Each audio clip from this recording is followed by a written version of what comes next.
तो 9 schedule first constitutional amendment 1951 के through add हुआ था। ये क्यों ऐड हुआ, इसकी ज़रूरत क्यों पड़ी, ठीक है, इस चीज़ को समझना जरूरी। ज़रूरत क्यों पड़ी, जमींदारी सिस्टम जो है, जमींदारी सिस्टम हमारे यहाँ पहले ब्रिटिश के टाइम से भी था, ब्रिटिश से पहले भी था, ठीक है, और ब्रिटिश के टाइम में भी था, और ब्रिटिश इंडिपेंडेंस होने के बाद भी था।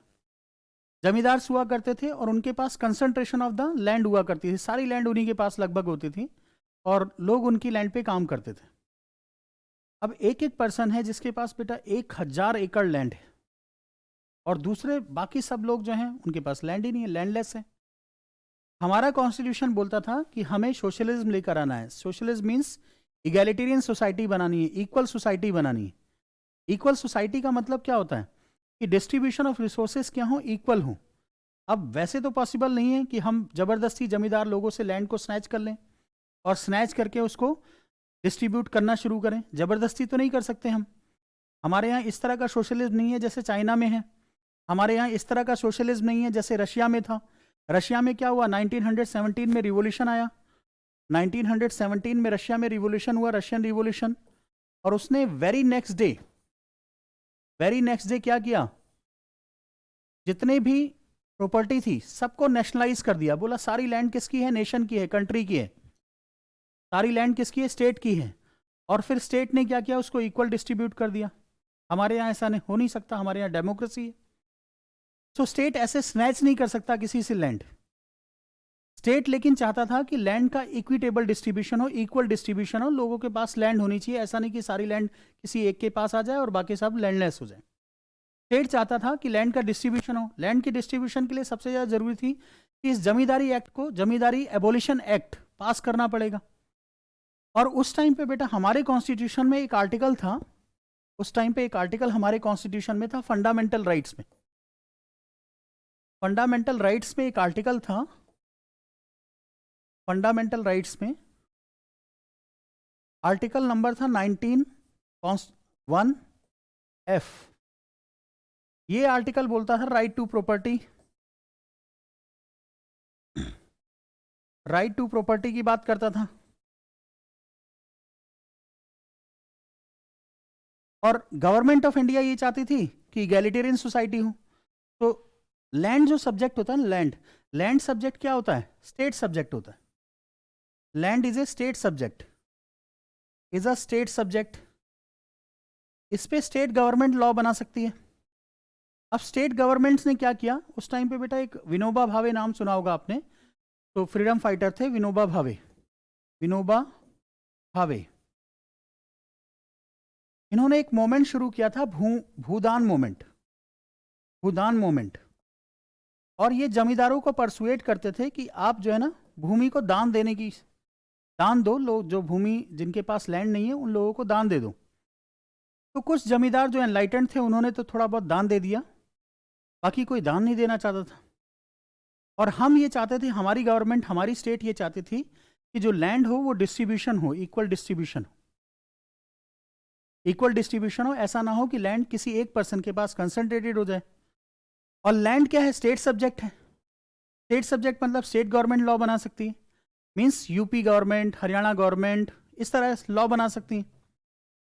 सो इन्होंने क्या किया, स्टेट गवर्नमेंट्स ने, जैसे स्टेट गवर्नमेंट्स ने लॉ बनाने शुरू किए। स्टेट गवर्नमेंट्स ने, मान लीजिए यूपी गवर्नमेंट है तो उसने उत्तर प्रदेश, ऐसे उत्तर प्रदेश जमींदारी एबोलिशन एक्ट बनाया, एबोलिशन एक्ट। इस तरह के एक्ट बनाना शुरू कर दिए। अब जब ये हर स्टेट में एक्ट बनना शुरू हुआ तो क्योंकि लैंड किसकी प्रॉपर्टी है, स्टेट की प्रॉपर्टी, लैंड सब्जेक्ट किस में आता है, स्टेट में आता है। और लैंड, मान लीजिए मैं जमींदार हूं, मैं जमींदार हूं, मेरी प्रॉपर्टी थी 500 एकड़ थी मेरे पास। अब वो 500 एकड़ मुझे राइट टू, क्योंकि फंडामेंटल राइट्स कॉन्स्टिट्यूशन में लिखा हुआ है, कॉन्स्टिट्यूशन में ये लिखा है राइट टू प्रॉपर्टी, कि मैं प्रॉपर्टी रख सकता हूं, मेरे पास प्रॉपर्टी हो सकती है, मेरा फंडामेंटल राइट। तो जैसे ही ये एक्ट बना, गवर्नमेंट, उत्तर प्रदेश गवर्नमेंट ने बनाया, वैसे ही उत्तर प्रदेश के जितने जमींदार थे सब किसके पास पहुंच गए, जमींदार लोग, जमींदार किसके पास पहुंच गए, सुप्रीम कोर्ट के पास। बोले साहब हमारे पास तो 19(1)(f) है जो कॉन्स्टिट्यूशन में लिखा हुआ है राइट टू प्रॉपर्टी, तो हमारी प्रॉपर्टी को स्नैच क्यों किया जा रहा है? ये तो गलत बात है। कॉन्स्टिट्यूशन में लिखा हुआ है राइट टू प्रॉपर्टी, और राइट टू प्रॉपर्टी हमारा फंडामेंटल राइट है, उसके बाद भी स्नैच क्यों कर रहे हैं? स्टेट क्यों स्नैच कर रही है? या तो ये 19(1)(f) गलत है, या तो ये गलत है। अब जिसको देखो वही केस करके सुप्रीम कोर्ट में जा रहा था।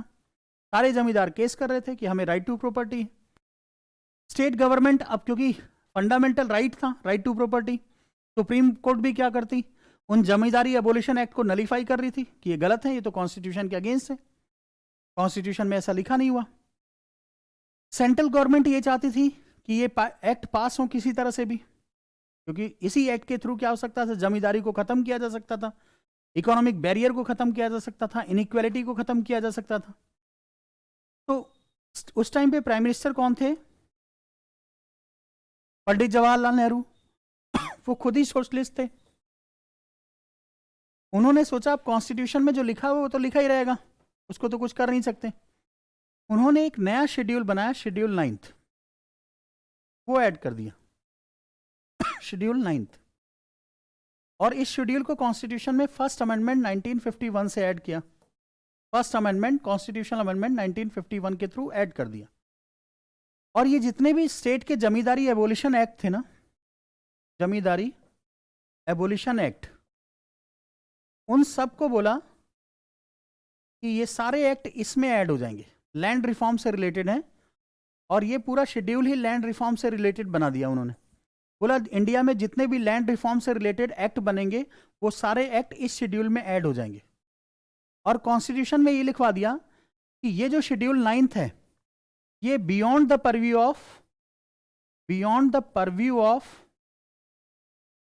Of judicial review.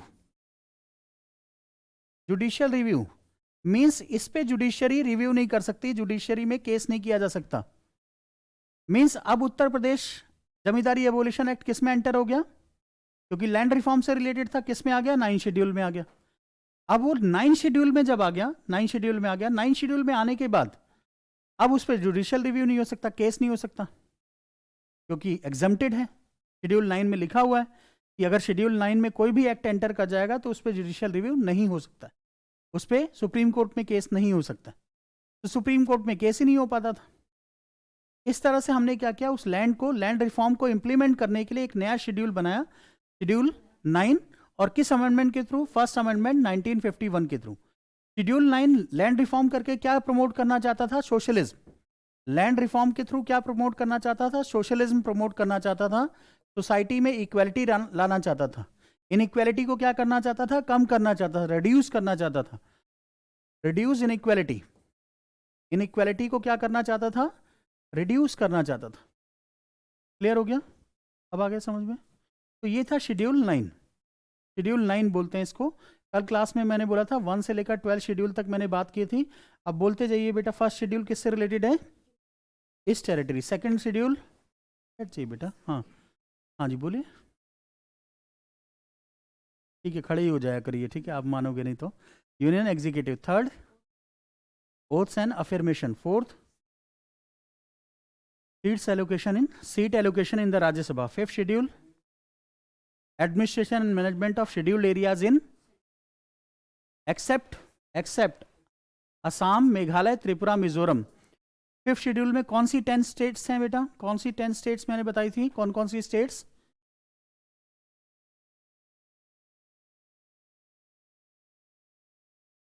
सब गलत बता दिया, सब गलत बता दिया। अब वो तुम भी ऑनलाइन ले रही हो ना?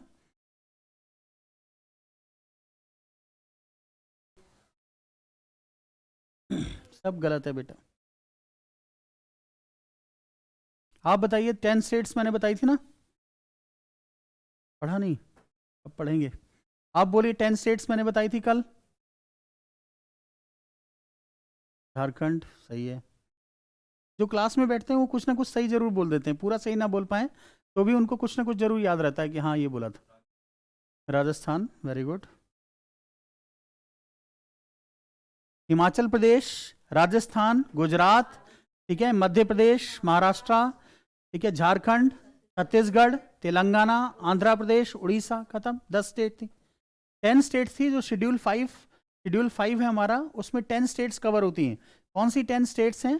कौन कौन सी 10 स्टेट्स हैं? नंबर 1, इसको याद रखना है, ठीक है। शेड्यूल 5 में, शेड्यूल 5 जो है, शेड्यूल 5 कौन सी 10 स्टेट्स को कवर करता है? Himachal Pradesh, Himachal Pradesh. Number 2 is Rajasthan, third is Gujarat, Gujarat, fourth is MP Madhya Pradesh, fifth is Maharashtra, sixth is Chhattisgarh, seventh is Jharkhand, eighth is Orissa, ninth is Telangana, 10th is Andhra Pradesh. कल की क्लास में बोला था मैंने ये। तो ये आपका 5th schedule in states, in schedule में, इन स्टेट्स में जो शेड्यूल्ड एरियाज हैं जहां पे ट्राइब्स रहते हैं, उनसे, उनके मैनेजमेंट एंड एडमिनिस्ट्रेशन से रिलेटेड है, ठीक है। 6th शेड्यूल किससे रिलेटेड है?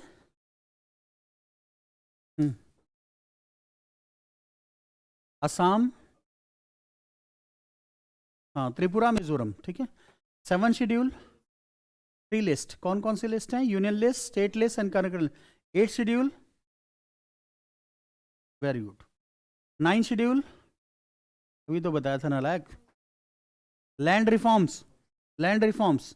10th schedule, 11th schedule, 12th schedule, municipalities, ठीक है। ये शेड्यूल कल हमने बात की थी। हाँ जी,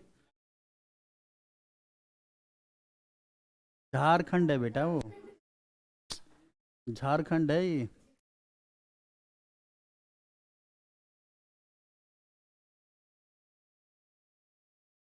ठीक है, झारखंड, ठीक है। तो ये 10 स्टेट्स हैं जो शेड्यूल 5 में है।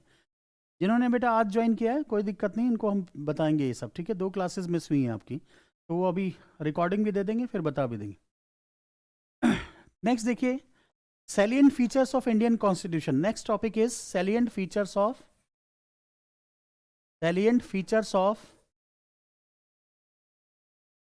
Indian constitution.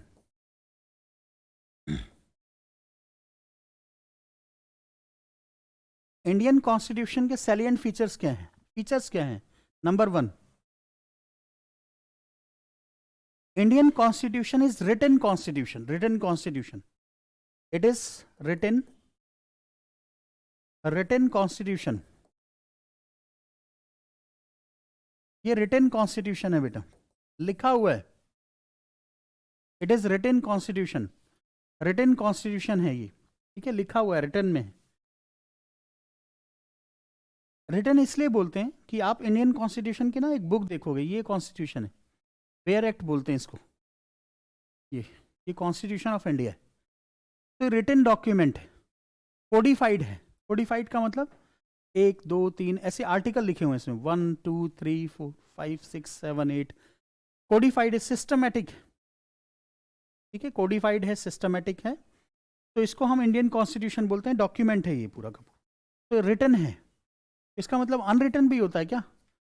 अनरिटन बोलते हैं, जैसे ब्रिटेन का कॉन्स्टिट्यूशन क्या है? अनरिटन कॉन्स्टिट्यूशन है। अनरिटन का मतलब ये नहीं होता कि लिखा नहीं हुआ है, लिखा है, लेकिन ऐसे बुकलेट, बुक की फॉर्मेट में नहीं है, ऐसे बुक की फॉर्मेट में नहीं है कि उसमें सिस्टमैटिक वे में लिखा हो, कोडिफाइड हो, ऐसा नहीं है। आपको पढ़ना है, A4 साइज की एक, ठीक है, एक्ट मिल जाएगा, ये शीट मिल जाएगी, पढ़ लीजिए। फिर दूसरा एक्ट पढ़ना है, दूसरा एक्ट ले लीजिए, उसको पढ़ लीजिए। तीसरा एक्ट पढ़ना है, तीसरा एक्ट पढ़ लीजिए, बस खत्म। इस तरह से वहां पे ऐसा नहीं कि रिटन नहीं है, रिटन तो है लेकिन कोडिफाइड नहीं है, सिस्टमैटिक नहीं है, ठीक है। सिस्टमैटिक जैसे हमारा सिस्टमैटिक है वैसा नहीं है। जैसे हमारे यहाँ अगर देखें तो हमारे कॉन्स्टिट्यूशन में एक आर्टिकल है, article 21, right to life and personal liberty. Article 21, right to life and personal liberty, right to life and personal liberty. ये right to life and personal liberty उस टाइम पे भी था, आज भी है, आगे भी रहेगा। इसका नंबर तक चेंज नहीं हुआ। 1950 में भी यही लिखा हुआ था, आज भी यही लिखा हुआ है। तो हमारा कॉन्स्टिट्यूशन क्या है? रिटन कॉन्स्टिट्यूशन है। रिटन का मतलब है सिस्टमैटिक है, सिस्टमैटिक है, कोडिफाइड है, कोडिफाइड डॉक्यूमेंट, बुक फॉर्मेट में लिखा हुआ है, बुक फॉर्मेट में लिखा हुआ है। हमारा यूएसए का कॉन्स्टिट्यूशन भी रिटन कॉन्स्टिट्यूशन है। अगर हम यूके के कॉन्स्टिट्यूशन की बात करें तो यूके का कॉन्स्टिट्यूशन क्या है? वो अनरिटन कॉन्स्टिट्यूशन का एग्जाम्पल, अनरिटन कॉन्स्टिट्यूशन। तो ये यूके का जो कॉन्स्टिट्यूशन है वो अनरिटन कॉन्स्टिट्यूशन का एग्जाम्पल। अनरिटन मतलब ये नहीं है कि लिखा नहीं हुआ है, लिखा हुआ है लेकिन सिस्टमेटिक नहीं है, कोडिफाइड नहीं है, बुक फॉर्मेट में नहीं है, ठीक है, इस तरह से नहीं है। ठीक है, आप पेज उठाइए, आपको पढ़ना है तो वहाँ चाहिए, अपना वाइट पेपर्स रहते हैं उन पे लिखा रहता है वो सब कुछ, उठाइए पढ़िए, जब मन करे जो मर्जी पढ़ लीजिए। हमारे यहाँ क्या होता है? पहले part 1 union and territory, part 2 citizenship, part 3 fundamental rights, part 4 fundamental duties, part 4A part 4 is DPSP, part 4A fundamental duties, इस तरह से पार्ट 5 यूनियन एग्जीक्यूटिव, सब कुछ सिस्टमेटिक है। हमारे कॉन्स्टिट्यूशन में कितने पार्ट्स हैं आज की डेट में? हमारे कॉन्स्टिट्यूशन में 25 पार्ट्स हैं, 25 पार्ट्स हैं। और शेड्यूल कितने हैं? 12 शेड्यूल हैं। ठीक है, तो इसलिए हम अपने इंडियन कॉन्स्टिट्यूशन को क्या बोलते हैं? रिटन कॉन्स्टिट्यूशन बोलते हैं। दूसरा क्या है हमारा constitution? Second is Indian constitution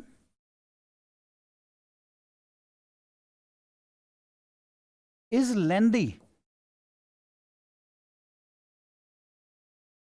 and complex in nature, and complex in nature.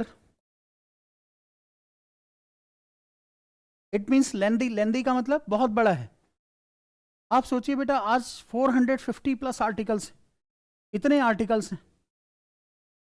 एक तो लेंदी है, दूसरा कॉम्प्लेक्स। कॉम्प्लेक्स क्यों है? लॉ की लैंग्वेज है। कॉम्प्लेक्स क्यों है? लॉ की लैंग्वेज है, लॉयर्स ने बनाया था, सिंपल लैंग्वेज में नहीं है, इसलिए तो हमें आपको पढ़ाना पड़ रहा है। तो कॉम्प्लेक्स है, लेंदी है, दूसरा फीचर ये है। तीसरा इसका सैलिएंट फीचर क्या है? थर्ड सैलिएंट फीचर अगर हम देखते हैं हमारे कॉन्स्टिट्यूशन का, third is it is organic and living in nature. Living in nature, what does it mean? Organic और लिविंग का मतलब क्या होता है? ऑर्गेनिक है, लिविंग है, इसका क्या मतलब है? ऑर्गेनिक एंड लिविंग का मतलब है, ऑर्गेनिक लिविंग चीज क्या होती है? जैसे चेयर है, चेयर बेटा 2015 में भी ऐसे ही थी, आज भी ऐसे ही है, चेयर का साइज चेंज नहीं हुआ, ठीक है। लेकिन लिविंग चीजों का क्या होता है? साइज चेंज होता है, लिविंग चेंज होता है। लिविंग मीन्स चेंज, लिविंग चीजें जो होती हैं, जो लिविंग थिंग्स होती हैं, उनमें चेंज आता है, टाइम के साथ चेंज होता है। लेकिन नॉन लिविंग चीजों में टाइम के साथ चेंज नहीं आता। तो हमारा कॉन्स्टिट्यूशन क्या है? चेंजेबल है। हमारे कॉन्स्टिट्यूशन में अमेंडमेंट होते रहते हैं टाइम टू टाइम, ठीक है। हमारे, इसलिए हम बोलते हैं हमारा कॉन्स्टिट्यूशन क्या है? अमेंडेबल है, चेंजेबल है, अमेंडेबल है, चेंजेबल है। चेंजेबल है इसलिए क्या है? लिविंग है, इसलिए क्या है? ये लिविंग है, इसलिए लिविंग है। ये अमेंडेबल है, चेंजेबल है, इसलिए क्या है? लिविंग है, जिंदा है, ऑर्गेनिक है, ठीक है, इसलिए क्या है? ये ऑर्गेनिक है, ऑर्गेनिक डॉक्यूमेंट है। थर्ड कैरेक्टरिस्टिक, तो ये थर्ड पॉइंट हो गया, it is organic and living in nature. Fourth देखिए, फोर्थ,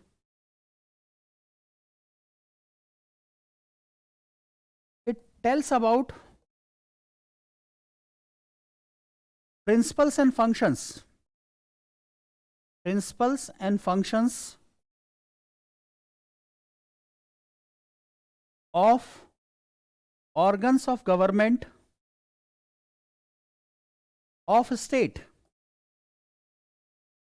तो ऑर्गन्स ऑफ गवर्नमेंट क्या होते हैं? ऑर्गन्स ऑफ गवर्नमेंट मैंने पहले भी बताया था कि अगर हम गवर्नमेंट के ऑर्गन्स की बात करते हैं, ऑर्गन्स ऑफ गवर्नमेंट, तो ऑर्गन्स ऑफ गवर्नमेंट में क्या क्या है? Legislature, executive and judiciary, legislature, executive and judiciary, legislature, executive, executive and judiciary, ये तीन ऑर्गन्स हैं किसके? गवर्नमेंट के। लेजिस्लेचर का काम क्या होता है? Formulation of the policy, formulation of policy. Executive का काम क्या होता है? Implementation of the policy, policy को इंप्लीमेंट करना, implementation of the policy.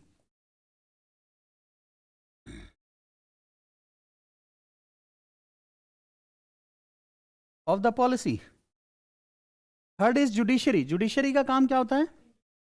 Interpretation of the policy.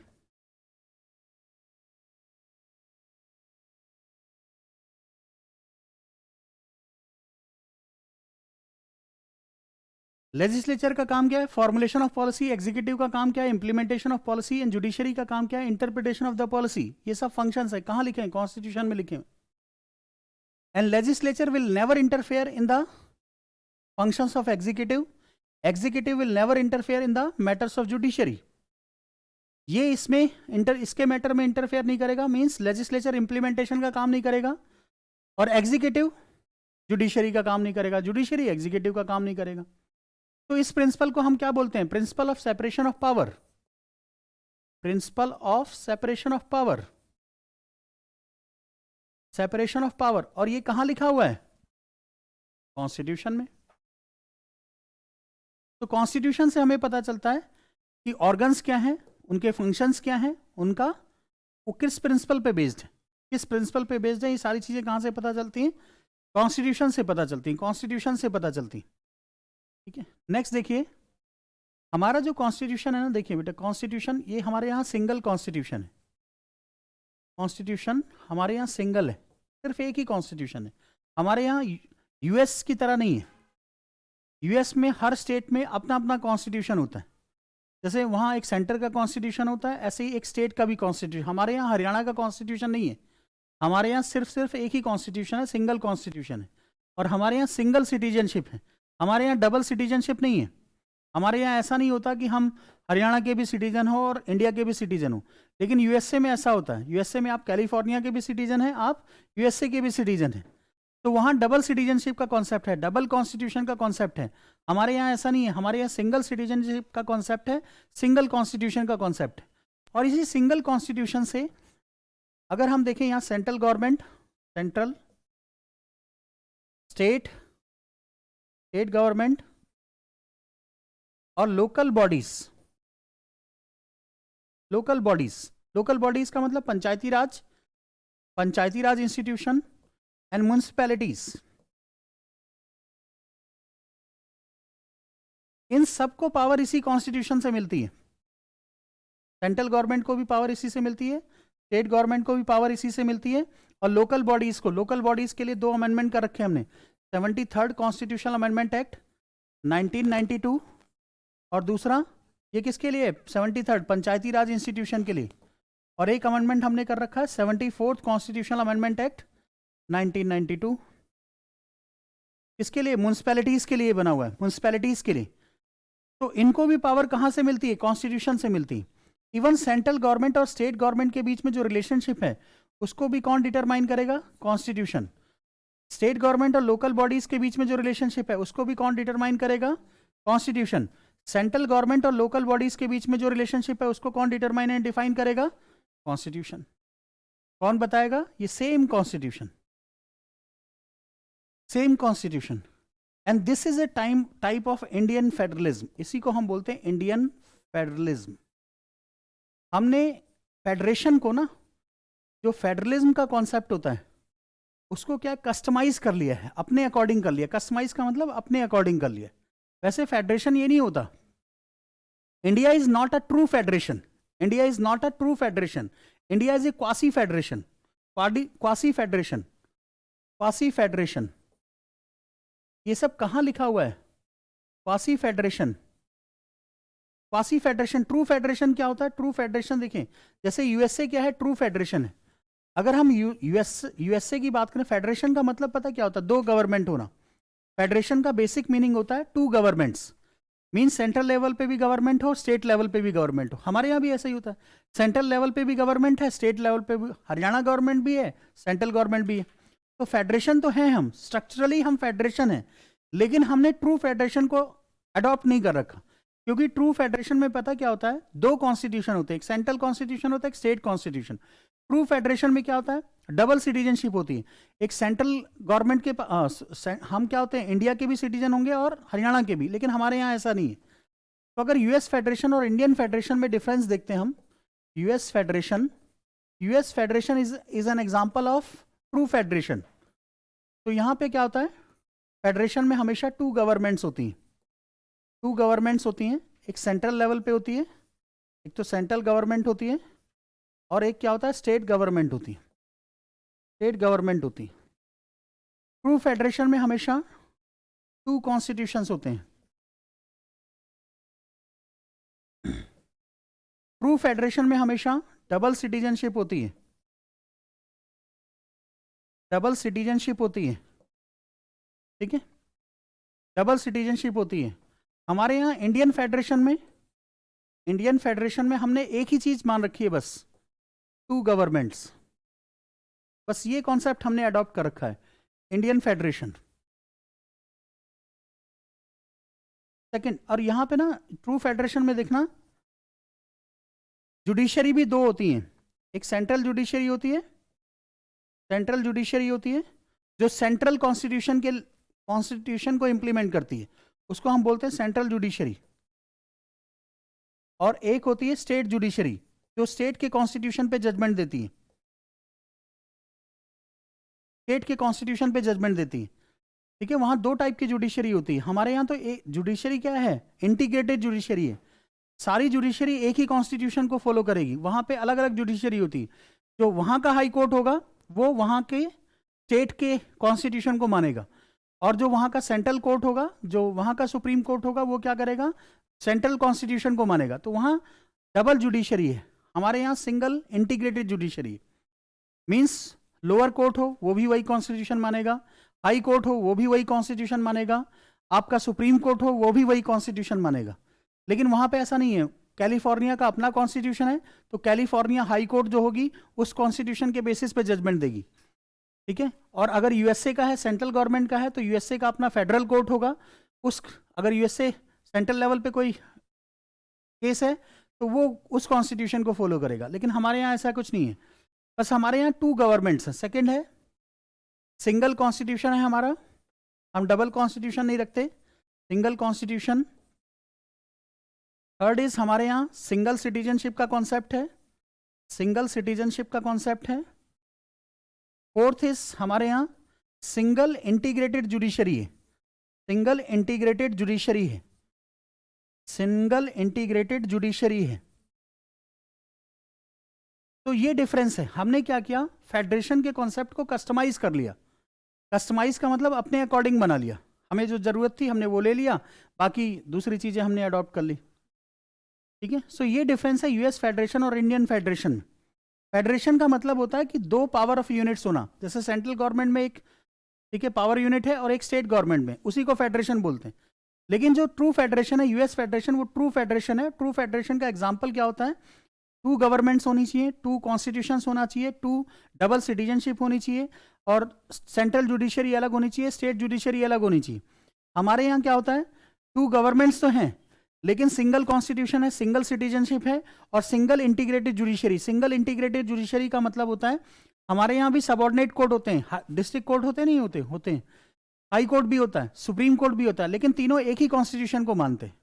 मतलब एक कॉन्स्टिट्यूशन ने ही उसको धागे से बांध रखा है, ठीक है। जो भी देखेगा तो उसी कॉन्स्टिट्यूशन को देखेगा। तो हमने क्या किया कि यूएस फेडरेशन के कॉन्सेप्ट को कस्टमाइज कर लिया, अपने अकॉर्डिंग कर लिया। हमारा फेडरेशन, इसलिए बहुत सारे थिंकर्स, पॉलिटिकल थिंकर्स जो हैं वो बोलते हैं कि इंडिया का constitution is not a Indian federalism is not a true federalism, it is a quasi federalism. Quasi federalism है, आधा फेडरलिज्म है, पूरा नहीं है, क्योंकि हमने फेडरलिज्म का सिर्फ एक ही स्प्रिट अडॉप्ट किया है, टू गवर्नमेंट, बाकी सारा तो हमारा अलग ही है। तो इसलिए बहुत सारे पॉलिटिकल थिंकर्स बोलते हैं Indian federalism is quasi federalism, Indian federalism is quasi federalism, is an example of quasi federalism, ठीक है, quasi. Indian federalism is an example of quasi federalism. Clear हो गया ये? इसमें कोई डाउट हो आपको, कुछ पूछना है? क्या नाम है आपका? ईशा। कोई डाउट है इसमें?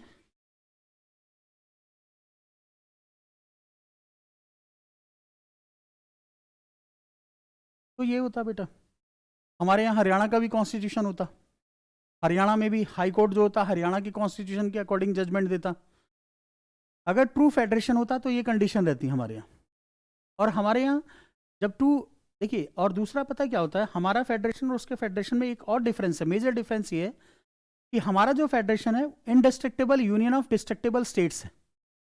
हमारा फेडरेशन का जो फीचर है इनडिस्ट्रक्टेबल यूनियन। इंडियन फेडरेशन में हमारा जो प्रिंसिपल है इनडिस्ट्रक्टेबल यूनियन,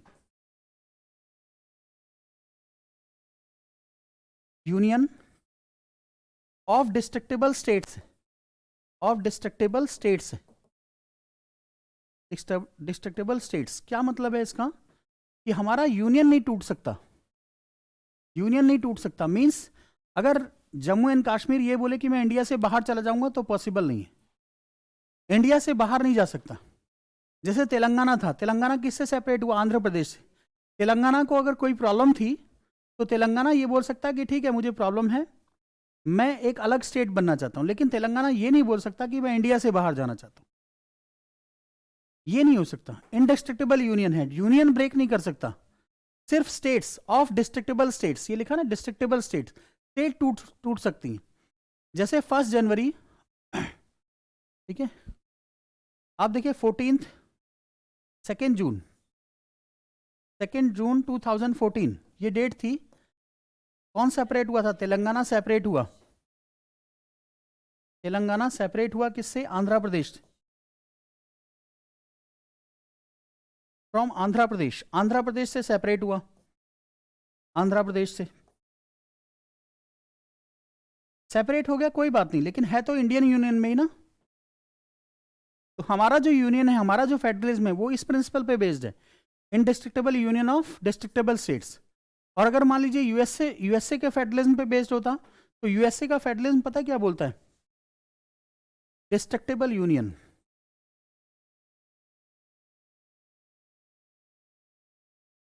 कि यूनियन टूट सकता है मींस अगर कैलिफोर्निया को लगता है, कैलिफोर्निया को यह लगता है कि मैं यूएसए के साथ नहीं रहना चाहती हूं, तो कैलिफोर्निया यूएसए से सेपरेट हो सकता है और एक अलग कंट्री बना सकता है, सेपरेट हो जाएगा और एक अलग कंट्री बना देगा। लेकिन हमारे यहां ऐसा नहीं हो सकता। हमारे यहां चाह के भी कोई भी स्टेट, नागालैंड है, हमारे यहां एंट्री तो है, एग्जिट नहीं है। जैसे सिक्किम है, 1970 से 75 से पहले सिक्किम एक इंडिपेंडेंट कंट्री होता था। Before 1975 Sikkim use to be an independent country. 1975 में सिक्किम हमारे यहां एंटर हुआ। अब आज अगर सिक्किम बोले कि मुझसे गलती हो गई, मुझे नहीं एंटर होना चाहिए था, तो सिक्किम बेटा बाहर नहीं निकल सकता। सिक्किम बोले कि मुझे बहुत प्रॉब्लम, हम बोलेंगे ठीक है तुम्हारी प्रॉब्लम को हम रिजॉल्व कर सकते हैं, लेकिन आप सोचो कि हमारे यूनियन से बाहर चले जाओगे, ये पॉसिबल नहीं। एंटर क्यों हुए? पहले ही मत आते। हमारे यहाँ indestructible union of destructible states है। हमारा इंडियन फेडरलिज्म जो है वो इंडिस्ट्रक्टेबल यूनियन की बात करता है कि यूनियन नहीं टूट सकता। नागालैंड है, बोलता है कि नहीं मैं इंडिया से बाहर जाना चाहता हूं, नहीं जा सकते। तुम्हारी प्रॉब्लम है, नागा अकॉर्ड कर देंगे, हम सॉल्व कर देंगे, रिजॉल्व कर देंगे, लेकिन तुम इंडिया से बाहर नहीं जा सकते। यूएसए में ऐसा नहीं है। यूएसए का फेडरेशन क्या है? जाइए, नहीं मन लगता यूएसए के साथ, ठीक है अपना अलग कंट्री बन जाइए। लेकिन हमारे यहाँ ऐसा नहीं है, हमारे यहाँ ये पॉसिबल ही नहीं है इनफैक्ट, ठीक है। तो हमारा जो कॉन्स्टिट्यूशन है वो बोलता है indestructible union of destructible states. हमारे फेडरलिज्म का ये नेचर है, तो लिख लीजिए वहीं पे इंडियन फेडरलिज्म में indestructible union of destructible states, indestructible union of indestructible, ये प्रिंसिपल याद रखना हमेशा, इनडिस्ट्रक्टेबल यूनियन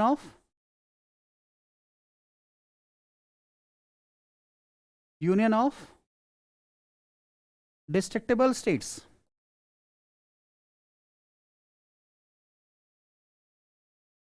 स्टेट्स। अब आप बताइए, ये तो हमारा नेचर है, और अगर मान लीजिए हम यूएस फेडरलिज्म होते तो क्या होता? सब बेटा छोड़ छोड़ के भाग जाते हमें। पता चल रहा आज राजस्थान एक अलग कंट्री होता, हरियाणा एक अलग कंट्री होता, ठीक है, नागालैंड एक अलग कंट्री होता, तो जितनी स्टेट्स हैं उतनी कंट्री बन गई होती इंडिया में। तो इसलिए हमारा जो फेडरलिज्म है बिल्कुल डिफरेंट है यूएसए के फेडरलिज्म से। हम यूएस के फेडरलिज्म को बिल्कुल नहीं पसंद करते।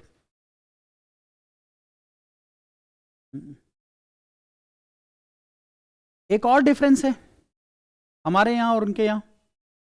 हमारे यहाँ क्या होता है कि 3 लिस्ट होती हैं, एक यूनियन लिस्ट, एक स्टेट लिस्ट, एक central list, concurrent list sorry. हमारे यहाँ शेड्यूल 7 है हमारे कॉन्स्टिट्यूशन का।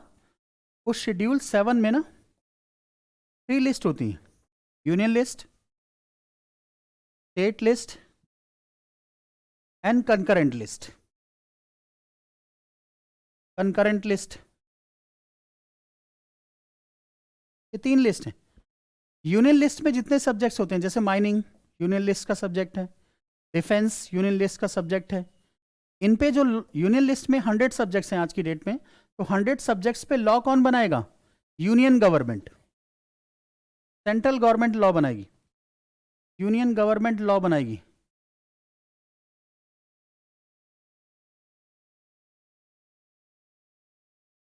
इस पे लॉ कौन बनाएगा? यूनियन गवर्नमेंट लॉ बनाएगी, ठीक है। इसके बाद स्टेट लिस्ट में जितने सब्जेक्ट्स हैं, जैसे पुलिस है, लॉ, लैंड है, ठीक है, तो हेल्थ है, इन सब्जेक्ट पे लॉ कौन बनाएगा? स्टेट गवर्नमेंट बनाएगी। कंकरेंट लिस्ट है, कंकरेंट लिस्ट में कौन कौन से सब्जेक्ट हैं? जैसे एजुकेशन, ठीक है, वाइल्ड लाइफ, फॉरेस्ट, और भी बहुत सारे सब्जेक्ट्स हैं। इन पे लॉ कौन बनाएगा? सेंट्रल गवर्नमेंट भी बना सकती है और स्टेट गवर्नमेंट भी बना सकती है। लेकिन अगर मान लीजिए कॉन्फ्लिक्ट हो गया सेंट्रल गवर्नमेंट और स्टेट गवर्नमेंट पे, एजुकेशन एक सब्जेक्ट है इसमें, एजुकेशन पे सेंट्रल गवर्नमेंट ने भी लॉ बना दिया, स्टेट गवर्नमेंट ने भी, और दोनों में झगड़ा हो गया, तो किसका लॉ प्रिवेल करेगा? सेंट्रल गवर्नमेंट का लॉ। सेंट्रल गवर्नमेंट का लॉ मीन्स हमारे यहाँ सेंट्रल गवर्नमेंट ज़्यादा पावरफुल है। इंडियन फेडरेशन में central government is more powerful as compare to state government. लेकिन ट्रू फेडरेशन में क्या होता है? USA is an example of, classical example of true federation. वहां पे क्या होता है? State government is more powerful as compare to central government. वहां पे स्टेट गवर्नमेंट जो होती है वो ज्यादा पावरफुल होती है, सेंट्रल गवर्नमेंट नहीं होती। तीसरा, हमारे यहाँ पता क्या होता है, इन तीनों लिस्ट में अगर कोई सब्जेक्ट मेंशन नहीं है, मान लीजिए 3 लिस्ट है और इन तीनों लिस्ट में कोई सब्जेक्ट मेंशन ही नहीं है, कोई सब्जेक्ट लिखा ही नहीं है, तो उस पर लॉ कौन बनाएगा? Central government. उस पर लॉ कौन बनाएगा? Central government. अगर इन तीनों में, जैसे साइबर सिक्योरिटी, अब साइबर सिक्योरिटी इन तीनों लिस्ट में मेंशन नहीं है, तो उस पर लॉ कौन बनाएगा? Central government. ऐसी पावर्स को बोलते हैं, ऐसे सब्जेक्ट्स को बोलते हैं रेजिड्यूरी सब्जेक्ट्स। रेजिड्यूरी सब्जेक्ट्स, ऐसे सब्जेक्ट्स को हम रेजिड्यूरी सब्जेक्ट्स बोलते हैं। और ये पावर किसके पास होती है? इन पे लॉ कौन बनाता है? Central government. Means residuary powers जो होती हैं हमारे यहाँ, रेजिड्यूरी पावर्स किसके पास होती हैं? सेंट्रल गवर्नमेंट के पास होती हैं। हमारे यहाँ, हमारे फेडरेशन में रेजिड्यूरी पावर्स किसके पास होती हैं? सेंट्रल गवर्नमेंट के पास होती हैं। जबकि यूएसए में क्या होता है? रेजिड्यूरी पावर्स जो होती हैं वो किसके पास होती हैं? स्टेट गवर्नमेंट के पास होती है। रेजिड्यूरी पावर्स यूएस फेडरेशन में क्या होता है? रेजिड्यूरी पावर्स किसके पास होती हैं? With the state government. State government उन पे, मींस वहां स्टेट गवर्नमेंट ज्यादा पावरफुल है, सेंट्रल गवर्नमेंट कम पावरफुल है। हमारे यहाँ सेंट्रल गवर्नमेंट ज्यादा पावरफुल है, ठीक है। तो यूएस फेडरेशन और इंडियन फेडरेशन में ये डिफरेंस है, ठीक है। डिफरेंस देखिए, यूएस फेडरेशन और इंडियन फेडरेशन। अभी 4 लिख चुके थे ना, फिफ्थ डिफरेंस देखिए। इससे पहले हमने ये डिफरेंसेस लिखे थे, ठीक है। ये डिफरेंसेस थे, 2 गवर्नमेंट्स, यहां हमारे यहां भी 2 गवर्नमेंट्स, 2 कॉन्स्टिट्यूशन, हमारे यहां सिंगल कॉन्स्टिट्यूशन, डबल सिटीजनशिप, हमारे यहां सिंगल सिटीजनशिप, सेंट्रल जुडिशरी और स्टेट जुडिशरी दोनों अलग अलग कॉन्स्टिट्यूशन पे वर्क करती है, हमारे यहां सिंगल इंटीग्रेटेड जुडिशरी होती है। फिफ्थ देखिए, फिफ्थ क्या है? फिफ्थ, उनके यहां डिस्ट्रक्टेबल यूनियन है, यूनियन से टूटकर स्टेट अपनी कंट्री बना सकती हैं, डिस्ट्रक्टेबल यूनियन। हमारे यहाँ क्या है, indestructible union of, indestructible union of destructible states, destructible states. हमारे यहाँ ये concept, indestructible union of destructible states. Sixth देखिए, फिफ्थ था, सिक्स्थ पॉइंट अभी मैंने बताया था क्या था, यहां बेटा यूएस फेडरेशन में residuary powers lies with the powers lies with the state government, lies with the state government. यहां जो होता है residuary powers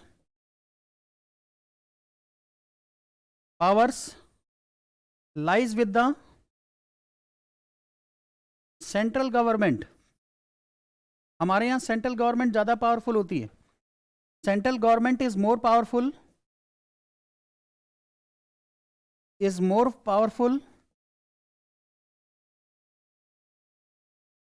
powerful in Indian federation,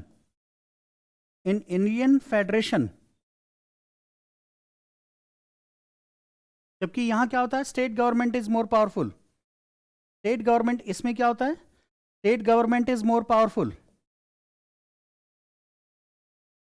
government is more powerful. ठीक है, तो ये डिफरेंस है किसमें, इंडियन फेडरेशन और यूएस फेडरेशन में।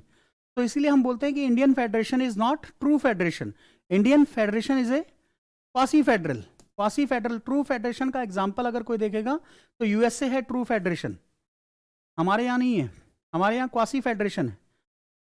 हमने कस्टमाइज कर रखा है फेडरेशन कॉन्सेप्ट को, हमने क्या कर रखा है, कस्टमाइज कर लिया है, अपने अकॉर्डिंग चेंज कर लिया है। एक क्वेश्चन लिखिए, इसी क्वेश्चन को लिखना है बेटा आपको असाइनमेंट की तरह। Discuss about the difference between US federation and Indian federation, US federation and Indian federation.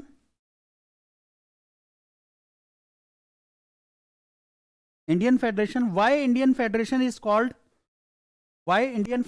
called as quasi-federal in nature, quasi-federal in nature, quasi-federal in nature, quasi-federal in nature, quasi-federal in nature। तो quasi federal in nature है, ठीक है, हमारा constitution क्या है, quasi federal in nature है।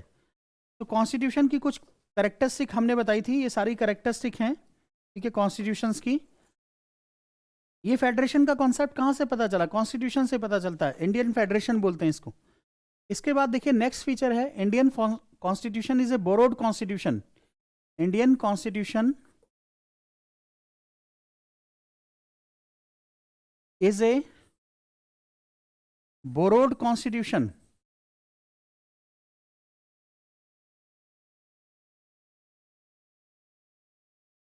Borrowed का मतलब हमने इसको बोरो किया डिफरेंट कॉन्स्टिट्यूशन से, डिफरेंट कंट्री के कॉन्स्टिट्यूशन से हमने ये चीजें क्या की है, कॉपी पेस्ट की हैं। तो जब इंडियन कॉन्स्टिट्यूशन बन रहा था तो एटलीस्ट 50 कंट्रीज के कॉन्स्टिट्यूशन को हमने बोरो किया था, वहां से कॉपी पेस्ट किया, तब अपना कॉन्स्टिट्यूशन बनाया। तो Indian constitution is an example of borrowed constitution, borrowed constitution, याद रहेगा। Next feature is Indian constitution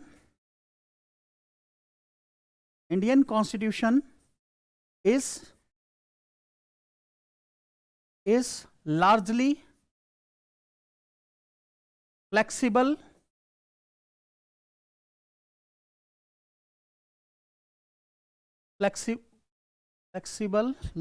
flexible,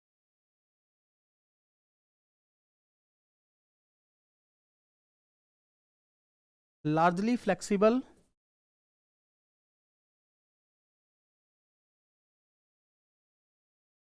but also rigid to some extent, rigid to some extent, बोलता है लार्जली फ्लेक्सिबल है। ठीक है, लार्जली क्या है, फ्लेक्सिबल है, लेकिन कुछ कुछ जगह क्या है, ये क्या है, रिजिड है। रिजिड का मतलब पता है क्या, जहां सेंटर और स्टेट रिलेशनशिप की बात आ जाती है। सेंटर स्टेट रिलेशनशिप को अगर चेंज करना हो, वैसे देखिए कॉन्स्टिट्यूशन को चेंज करना है तो कुछ नहीं करना पड़ता, एक कॉन्स्टिट्यूशन अमेंडमेंट बिल होता है अंडर आर्टिकल 368, उसको पास करवाना पड़ता है, तो बस उससे उससे चेंज हो जाता है कॉन्स्टिट्यूशन। ये एक मेथड है अंडर आर्टिकल 368। अगर हम कॉन्स्टिट्यूशन को चेंज करना चाहें तो एक मेथड होता है अंडर आर्टिकल 368, आप पास करिए, खत्म हो जाएगा, आराम से चेंज हो जाएगा। लेकिन कुछ प्रोविजन ऐसे हैं जिनको चेंज करना बहुत मुश्किल होता है, जैसे जीएसटी था। अब जीएसटी सेंटर और स्टेट के बीच में रिलेशनशिप की बात थी, तो जीएसटी को लाना बहुत मुश्किल काम था। क्यों? कॉन्स्टिट्यूशन अमेंडमेंट हो गया लोकसभा में, फिर राज्यसभा में हो गया, दोनों जगह पास हो गया कॉन्स्टिट्यूशन अमेंडमेंट। पास होने के बावजूद, जब दोनों में पास हो गया, उसके बाद भी, उसके बाद वो बिल कहाँ कहाँ गया, हर स्टेट लेजिस्लेचर असेंबली में गया, हरियाणा में गया, बिहार में गया, हर स्टेट में गया, और हर स्टेट की लेजिस्लेटिव असेंबली ने, एटलीस्ट 50% स्टेट की लेजिस्लेटिव असेंबली ने उसको क्या किया, सिंपल मेजोरिटी से पास किया, तब जाके वो पास हुआ। पास होने के बाद फिर प्रेसिडेंट ने साइन किया। तो रिजिड प्रोविजंस, देखिए फ्लेक्सिबल क्यों बोल रहे हैं, फ्लेक्सिबल का मतलब है कि सिर्फ कॉन्स्टिट्यूशन अमेंडमेंट करना है, बस एक सिंपल प्रोसेस क्या होती है, लोकसभा में कॉन्स्टिट्यूशन अमेंडमेंट पास करा दो, राज्यसभा में पास करवा दो, उसके बाद प्रेसिडेंट साइन करेगा, हो गया अमेंडमेंट। एक तरीका ये। दूसरा मेथड ये होता है कि जब सेंटर और स्टेट के बीच में रिलेशनशिप की बात होती है, उस केस में अमेंडमेंट सिर्फ राज्यसभा लोकसभा में पास करवाने से नहीं होता, उस अमेंडमेंट को हर स्टेट की लेजिस्लेचर में भेजना पड़ता है, विधानसभा में भेजना पड़ता है, और जब वहां जाता है, वहां सिंपल मेजोरिटी से वो पास होगा। और अगर 28 स्टेट्स हैं, 28 का 50% कितना होता है, 14, 28 डिवाइडेड बाई 2 + 1 मीन्स 15 स्टेट्स। अगर 15 स्टेट्स उसको पास कर देंगी, 15 स्टेट्स उसको सिंपल मेजोरिटी से पास कर देंगी, तब वो माना जाएगा कि पास हो गए। तो ये बड़ा मुश्किल काम है। अगर मान लो 15 स्टेट्स में 28 स्टेट्स हैं, और सेंट्रल गवर्नमेंट तो बीजेपी है, लेकिन स्टेट गवर्नमेंट अगर कांग्रेस हो तो पास ही नहीं होगा, स्टेट गवर्नमेंट उसको पास ही नहीं होने देंगी। जीएसटी को इतने साल क्यों लग गए, रीजन यही था कि 15 स्टेट्स उसे पास ही नहीं कर रही थी, वहां अपोजिशन पार्टी थी, इसलिए उसको पास होने में कई साल लग गए। तो इसलिए बोलते हैं कि हमारे कॉन्स्टिट्यूशन में बहुत सारे प्रोविजन फ्लेक्सिबल हैं। फ्लेक्सिबल का मतलब उनको अगर चेंज करना है तो लोकसभा में पास करवाओ, राज्यसभा में पास करवाओ, प्रेसिडेंट साइन कर देगा, चेंज हो जाएगा। लार्जली तो ऐसे हैं, सबसे ज़्यादा ऐसे प्रोविजन है जिनको ऐसे अमेंडमेंट किया जा सकता है। लेकिन कुछ ऐसे भी प्रोविजन हैं जिनको अमेंडमेंट करने के लिए इस तरह से करना पड़ता है। क्या करना पड़ता है, पहले आपको लोकसभा राज्यसभा में अमेंडमेंट कराना पड़ेगा, फिर उसके बाद वो अमेंडमेंट बिल कहाँ जाएगा, स्टेट लेजिस्लेचर में जाएगा, स्टेट लेजिस्लेचर उसको सिंपल मेजोरिटी से पास करेंगी, और जब वो पास हो जाएगा फिर उसके बाद वो ठीक है प्रेसिडेंट साइन करेगा, तब होगा। तो कितना मुश्किल काम है। तो हमारे यहाँ कुछ ऐसे प्रोविजन है कॉन्स्टिट्यूशन में जिनमें क्या है, रिजिडिटी है। अब वो कौन कौन से आर्टिकल्स हैं देखिए, एक आर्टिकल है 54, article 55, article 73, article 162, article 241, 7 schedule,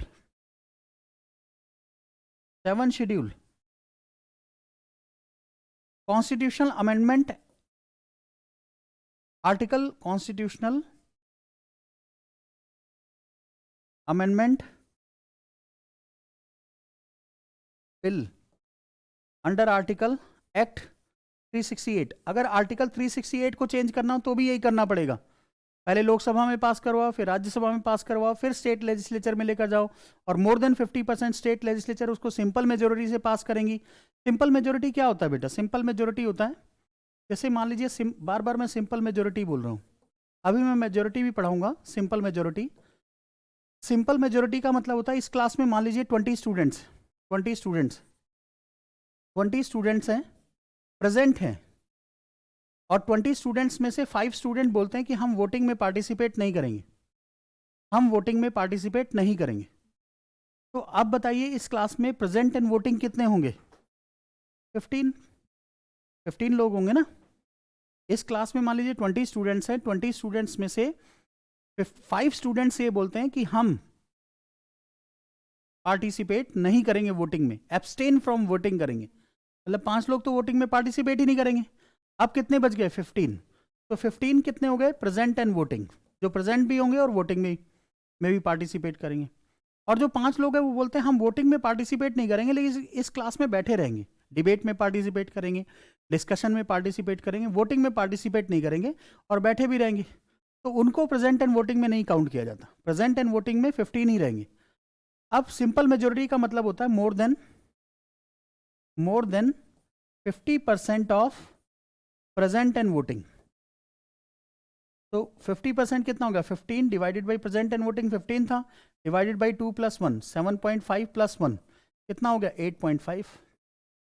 0.5 तो क्या हो सकता है, कुछ नहीं हो सकता, 8 मीन्स 8 लोग इस क्लास में अगर कोई भी रेजोल्यूशन पास करवाना है सिंपल मेजोरिटी से तो कितने लोगों का सपोर्ट चाहिए, 8 पर्सन्स का, 8 पर्सन्स का। तो जो बिल है ना जब लोग विधानसभा में जाता है तो वहाँ सिंपल मेजोरिटी से पास करवाना पड़ता है। जब वो सिंपल मेजोरिटी से पास हो जाएगा फिर उसके बाद और 50 मोर देन 50% स्टेट्स से पास कर देंगी सिंपल मेजोरिटी से, फिर उसके बाद माना जाएगा कि वो पास हो गया। कितना मुश्किल काम है, उसको चेंज करना कितना मुश्किल काम है। तो article 54-55 related to election of president किससे रिलेटेड है, they are related to election of president, election of president से रिलेटेड है, they are related to election of president. Article 73 किससे रिलेटेड है, extent of power of union executive, union executive की जो power है उससे रिलेटेड है। 162 extent of power of state executive, extent of power of state executive, extent of power of state executive. State executive जो होते हैं means state home minister, इनकी कितनी पावर होती है। आर्टिकल 241 क्या है, high court for union territories, union territories में हाई कोर्ट होना चाहिए नहीं होना चाहिए। 7 शेड्यूल क्या है, डिवीजन ऑफ पावर से रिलेटेड है, 3 लिस्ट होती हैं 7 शेड्यूल में, union list, state list and concurrent list. And constitution amendment bill 368, ये जितने भी आर्टिकल मैंने बताए ये सब रिजिड हैं, इनको चेंज करना बड़ा मुश्किल काम है। इनके लिए वही पहले लोकसभा में पास करवाना पड़ेगा, फिर राज्यसभा में पास करवाना पड़ेगा और फिर उसके बाद क्या होगा, स्टेट लेजिस्लेचर असेंबली में ले जाना पड़ेगा, वहां उसको सिंपल मेजोरिटी से पास करवाना पड़ेगा, वो भी more than 50% state legislative assemblies में, मतलब कम से कम 15 स्टेट की स्टेट लेजिस्लेटिव असेंबली उसको सिंपल मेजोरिटी से पास करेंगी, तब वो माना जाएगा कि पास हुआ और फिर प्रेसिडेंट साइन करेगा। कितने रिजिड प्रोविजन है, इसको चेंज करना बहुत मुश्किल। तो ये सारे प्रोविजन, एक और आता है इसमें centre state relationship, centre state relationship, centre state relationship. Centre और स्टेट के बीच में अगर रिलेशनशिप की बात हो किसी मैटर में तो उसको भी चेंज करना बहुत मुश्किल। जैसे जीएसटी क्या था, सेंटर और स्टेट में रिलेशनशिप की बात थी, ठीक है, जीएसटी, हाँ जी, ये पूरा पार्ट ही एक, ये पूरा चैप्टर है इसमें सेंटर स्टेट रिलेशनशिप का, सेंटर स्टेट रिलेशनशिप से रिलेटेड। हाँ जी बेटा, क्या बोला, यूनियन टेरिटरीज, यूटी का मतलब होता है यूनियन टेरिटरीज। अभी कितने यूनियन टेरिटरीज में हाई कोर्ट है, अभी कितनी यूनियन टेरिटरी में हाई कोर्ट है बताओ, कौन कौन सी यूनियन टेरिटरी में हाई कोर्ट है। बेटा चंडीगढ़ का हाई कोर्ट नहीं है, वो पंजाब हरियाणा हाई कोर्ट है, चंडीगढ़ का थोड़ी हाई कोर्ट है, तो चंडीगढ़ हाई कोर्ट को नहीं बोलेंगे। दिल्ली में है, पुदुचेरी में भी नहीं है, ठीक है। जम्मू एंड कश्मीर सिर्फ 2 जगह हाई कोर्ट हैं, जम्मू एंड कश्मीर का हाई कोर्ट है अपना और दिल्ली का हाई कोर्ट है, और किसी यूनियन टेरिटरी में नहीं है। लद्दाख के लिए जम्मू एंड कश्मीर वाला ही जजमेंट देता है, ठीक है। तो सिर्फ 2 यूनियन टेरिटरी में हाई कोर्ट है, एक तो दिल्ली में और एक, अगर मान लीजिए चंडीगढ़ नहीं, मान लीजिए अंडमान निकोबार है यूनियन टेरिटरी, अब वहां पे हाई कोर्ट बनाना है तो उसके लिए आर्टिकल 241 रिस्पॉन्सिबल होगा, मींस इसमें चेंज करना पड़ेगा। और इसमें चेंज करने के लिए क्या करना पड़ेगा, पहले लोकसभा राज्यसभा में कॉन्स्टिट्यूशन अमेंडमेंट बिल पास करवाओ, फिर उसके बाद फिर उसको जितनी भी स्टेट हैं उनमें भेजो, मोर देन 50% स्टेट्स उसको सिंपल मेजोरिटी से पास करेंगी, तब जाके अंडमान निकोबार में क्या बनेगा, हाई कोर्ट बनेगा। तो कितना मुश्किल काम हो गया, एक हाई कोर्ट बनाना है अंडमान निकोबार में और पूरा देश जान जाएगा कि अंडमान निकोबार में हाई कोर्ट बन रहा है। तो बहुत कॉम्प्लेक्स प्रोसेस है, इसलिए ये जो जितने मैंने लिखे हैं ये रिजिड हैं, बाकी सारे आसान हैं, बाकी सारे क्या हैं, फ्लेक्सिबल हैं, उनको कुछ नहीं करना। आर्टिकल 368 से लोकसभा राज्यसभा में पास करवाओ, फिर प्रेसिडेंट साइन कर देगा, खत्म। तो इसलिए बोला जाता है कि इंडियन कॉन्स्टिट्यूशन लार्जली क्या है, फ्लेक्सिबल है, बट टू सम एक्सटेंट क्या है, रिजिड है। बट टू सम एक्सटेंट क्या है, रिजिड है, फ्लेक्सिबल भी है, रिजिड भी है। क्लियर हो गया? इतनी बात समझ में आ रही है? ठीक है, इतना आगे समझ में। देखिए हमारा कॉन्स्टिट्यूशन, ये सब सैलिएंट फीचर्स हैं कॉन्स्टिट्यूशन से, हमें पता चलता है कि हमारा कॉन्स्टिट्यूशन किस टाइप का है। हमारे कॉन्स्टिट्यूशन सब कुछ, जितने भी ऑर्गन्स हैं, जितने भी इंस्टीट्यूशंस हैं, जितने भी डेमोक्रेटिक इंस्टीट्यूशन है, जैसे इलेक्शन कमीशन ऑफ इंडिया कहाँ लिखा है, कॉन्स्टिट्यूशन में। प्रेसिडेंट कहाँ लिखा है, कॉन्स्टिट्यूशन में। प्राइम मिनिस्टर कहाँ लिखा है, कॉन्स्टिट्यूशन में। ठीक है, आपका इसके बाद जैसे कैग जानते हैं, controller auditor general of India बोलते हैं, वो कहाँ लिखा है, कॉन्स्टिट्यूशन में। तो जितने भी इंस्टीट्यूशंस हैं, इनको डेमोक्रेटिक इंस्टीट्यूशंस बोलते हैं, ये जितने भी इंस्टीट्यूशन हैं, इनका ओरिजिन कहाँ है, कॉन्स्टिट्यूशन से। इनका ओरिजिन कहाँ से हो रहा है, कॉन्स्टिट्यूशन से हो रहा है। क्लियर हो गया? तो ये भी कहाँ से, ये सब क्या है, सैलिएंट फीचर्स हैं। ये क्या है, salient features of Indian constitution. Clear हो गया? इतना समझ में आ रहा है? अब देखिए नेक्स्ट टॉपिक है आपका types of majority. Next topic is types of majority. Types of majority, कितने टाइप की मेजोरिटी होती है? Number 1 simple majority,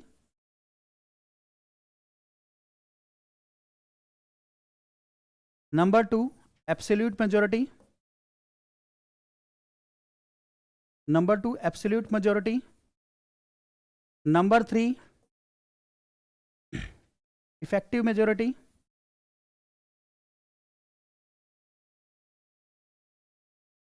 number 4 special majority, special majority.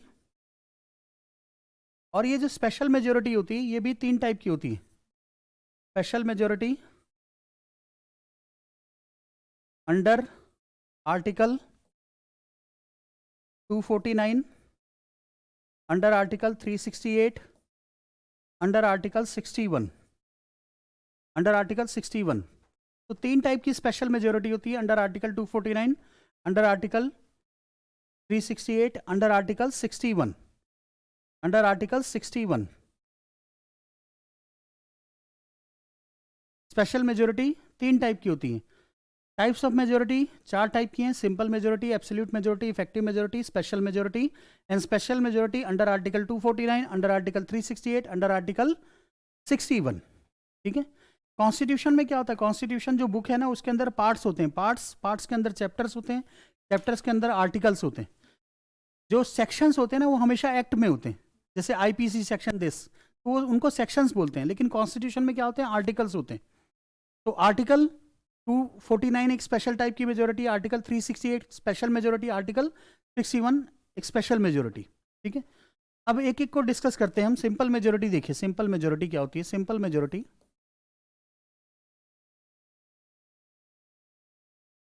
Simple majority अभी मैंने बोला था not less then 50%, sorry more than 50% of present and voting, more than 50% of present and voting। P and V का मतलब present and voting, present and voting। P and V means more than 50% of present and voting। क्या मतलब हुआ more than 50% of present and voting? मैंने बोला ना, मान लीजिए क्लास में कितने लोग प्रेजेंट हैं, 20। एब्सटेन कितने करते हैं वोटिंग से, 5। तो माइनस कर दो इसको, तो प्रेजेंट एंड वोटिंग कितना हो जाएगा, प्रेजेंट एंड वोटिंग 15। और 50% मीन्स 15 डिवाइडेड बाई 2 + 1 मीन्स 8 हो गया। इस तरह से इसको हम बोलते हैं सिंपल मेजोरिटी। क्या बोलते हैं, सिंपल मेजोरिटी। ठीक है, सिंपल मेजोरिटी ये एक सिंपल कॉन्सेप्ट है। जैसे लोकसभा, अगर राज्यसभा की हम बात करें तो लोकसभा राज्यसभा में देखिए, लोकसभा की अगर हम बात करें तो लोकसभा की मैक्सिमम स्ट्रेंथ कितनी होती है, 550, बोलिए 2, 552। तो मैक्सिमम इसको बोलते हैं maximum strength of Lok Sabha, maximum strength of Lok Sabha, strength of Lok Sabha. और इसको ये भी बोला जाता है sanctioned strength of Lok Sabha, sanctioned strength of Lok Sabha. Maximum strength of Lok Sabha और सैंक्शन से एक ही बात है, लेकिन इतने लोग होते थोड़ी हैं, ठीक है। प्रेजेंट स्ट्रेंथ कितनी है? 7 सीट्स अभी तक बन ही नहीं पाई। प्रेजेंट स्ट्रेंथ कितनी है? 545। अब देखिए यहाँ पे अगर सिंपल मेजोरिटी निकालना हो, सिंपल मेजोरिटी, हम ये मानते हैं कि 15 मेंबर जो है ना वो बोलते हैं कि हम एब्सटेन करेंगे वोटिंग से, तो प्रेजेंट एंड वोटिंग कितना हो गया? 530। तो सिंपल मेजोरिटी कैसे आ जाएगी? 530 डिवाइडेड बाई 2 प्लस 1, 2 1 जा 2, 2 जा 4, 215। कितना आ गया? 216। नहीं गलत हो गया, ये आ गया ना 265, और ये कितना हो गया? 266, 266 आ गया। मीन्स अगर लोकसभा में सिंपल मेजोरिटी से पास करवाना है तो कम से कम कितने होने चाहिए? 66 उसके सपोर्ट में होने चाहिए। ऐसे राज्यसभा में देखिए, राज्यसभा की सैंक्शन स्ट्रेंथ कितनी है? 250, मैक्सिमम इतने आ सकते हैं, लेकिन 250 अभी है नहीं, 5 सीट बनी ही नहीं है। तो प्रेजेंट स्ट्रेंथ अगर राज्यसभा की देखें, प्रेजेंट स्ट्रेंथ राज्यसभा की कितनी है? 245। अब इसमें से 5 लोग बोलते हैं हम एब्सटेन करेंगे, तो कितना हो गया? 240। प्रेजेंट एंड वोटिंग कितना आ गया? 240। अब इसका सिंपल मेजोरिटी निकालिए, 240 डिवाइडेड बाई 2 प्लस 1 कितना आ गया? 120 प्लस 1, 121। मीन्स अगर राज्यसभा में कोई बिल पास करना है सिंपल मेजोरिटी से तो कितना सपोर्ट चाहिए होगा? 121 का सपोर्ट चाहिए होगा। सिंपल मेजोरिटी क्लियर हो गया? सिंपल मेजोरिटी का यूज कहाँ होता है? ऑर्डिनरी बिल में यूज होता है, मनी बिल में यूज होता है, फाइनेंशियल बिल में यूज होता है, ठीक है। तो इन सब जगह जैसे नो कॉन्फिडेंस मोशन है वहां यूज होता है, तो उन जगह यूज किया जाता है। कहाँ यूज किया जाता है सिंपल मेजोरिटी को? नंबर 1 ऑर्डिनरी बिल को पास करवाना है तो उसमें जरूरत पड़ती है। सेकंड मनी बिल होता है जो टैक्स से रिलेटेड हो, जैसे बजट क्या होता है आपका? मनी बिल होता है। थर्ड फाइनेंशियल बिल उसको पास करवाना है। फोर्थ नो कॉन्फिडेंस मोशन, ये अपोजिशन लेकर आती है। नो कॉन्फिडेंस मोशन कि हमें कॉन्फिडेंस नहीं है रूलिंग पार्टी के पास मेजोरिटी है, तो ऐसा कॉन्फिडेंस नहीं है कि रूलिंग पार्टी के पास मेजोरिटी है, तो उसको जब पास करवाना होता है तो किससे? सिंपल मेजोरिटी से पास करवाया जाता है। फिफ्थ इज कॉन्फिडेंस मोशन, जब न्यू गवर्नमेंट बनती है तो वो अपना हाउस में कॉन्फिडेंस शो करती है, वो भी सिंपल मेजोरिटी से शो करती है, ठीक है। Sixth is vote of thanks. Her budget session से पहले, अभी जब बजट आया था ना, तो इससे पहले प्रेसिडेंट क्या करता है? ज्वाइंट सेशन कॉल करता है, ज्वाइंट सेशन सम्मन करता है। ज्वाइंट सेशन का मतलब लोकसभा राज्यसभा दोनों को बुलाता है, और फिर उसमें स्पीच देता है कि लास्ट ईयर मेरी गवर्नमेंट ने ये किया, नेक्स्ट ईयर मेरी गवर्नमेंट ये करेगी। वो स्पीच देता है। स्पीच देने के बाद क्या होता है? वो स्पीच पे डिबेट होता है, डिस्कशन होता है, और फिर वोटिंग होती है। और वो जो स्पीच है उसको सिंपल मेजोरिटी से पास करवाना पड़ता है। अगर वो सिंपल मेजोरिटी से पास नहीं हुई ना तो गवर्नमेंट ऑफ द डे को रिजाइन करना पड़ता है, उसको बोलते हैं वोट ऑफ थैंक्स। और ये हर साल बजट सेशन से पहले होता है, इसको भी सिंपल मेजोरिटी से पास करवाना पड़ता है। इवन बजट जो होता है ना, बजट भी अगर पास नहीं हुआ ना सिंपल मेजोरिटी से, तो क्या करना पड़ेगा? गवर्नमेंट ऑफ द डे को रिजाइन करना पड़ेगा। गवर्नमेंट को रिजाइन कर, इसका मतलब क्या है? कि आपके पास मेजोरिटी नहीं है, ठीक है। इसका मतलब क्या है? आपके पास मेजोरिटी नहीं है, तो बजट को भी आपको क्या करना पड़ता है? सिंपल मेजोरिटी से पास करवाना पड़ता है। तो ये सब क्या है? Ordinary bill, money bill, financial bill, no confidence motion, और भी बहुत जगह आपको सिंपल मेजोरिटी की जरूरत पड़ती है। इवन अगर कॉन्स्टिट्यूशन में कहीं लिखा नहीं हुआ ना कि किस टाइप की मेजोरिटी की जरूरत है, तो ये मान लो कि वहां पे सिंपल मेजोरिटी की जरूरत है, ठीक है। ऑब्वियस है कि वहां पे सिंपल मेजोरिटी की जरूरत है। क्लियर हो गया? सिंपल मेजोरिटी समझ में आ गया, ठीक है। हाँ जी बोलिए, पीछे नहीं आया समझ में? निखिल जी, आपको बेटा ईशा नाम है आपका?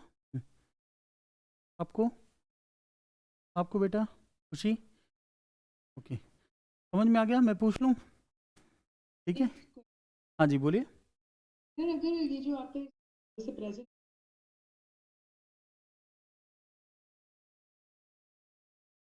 कोई अगर आप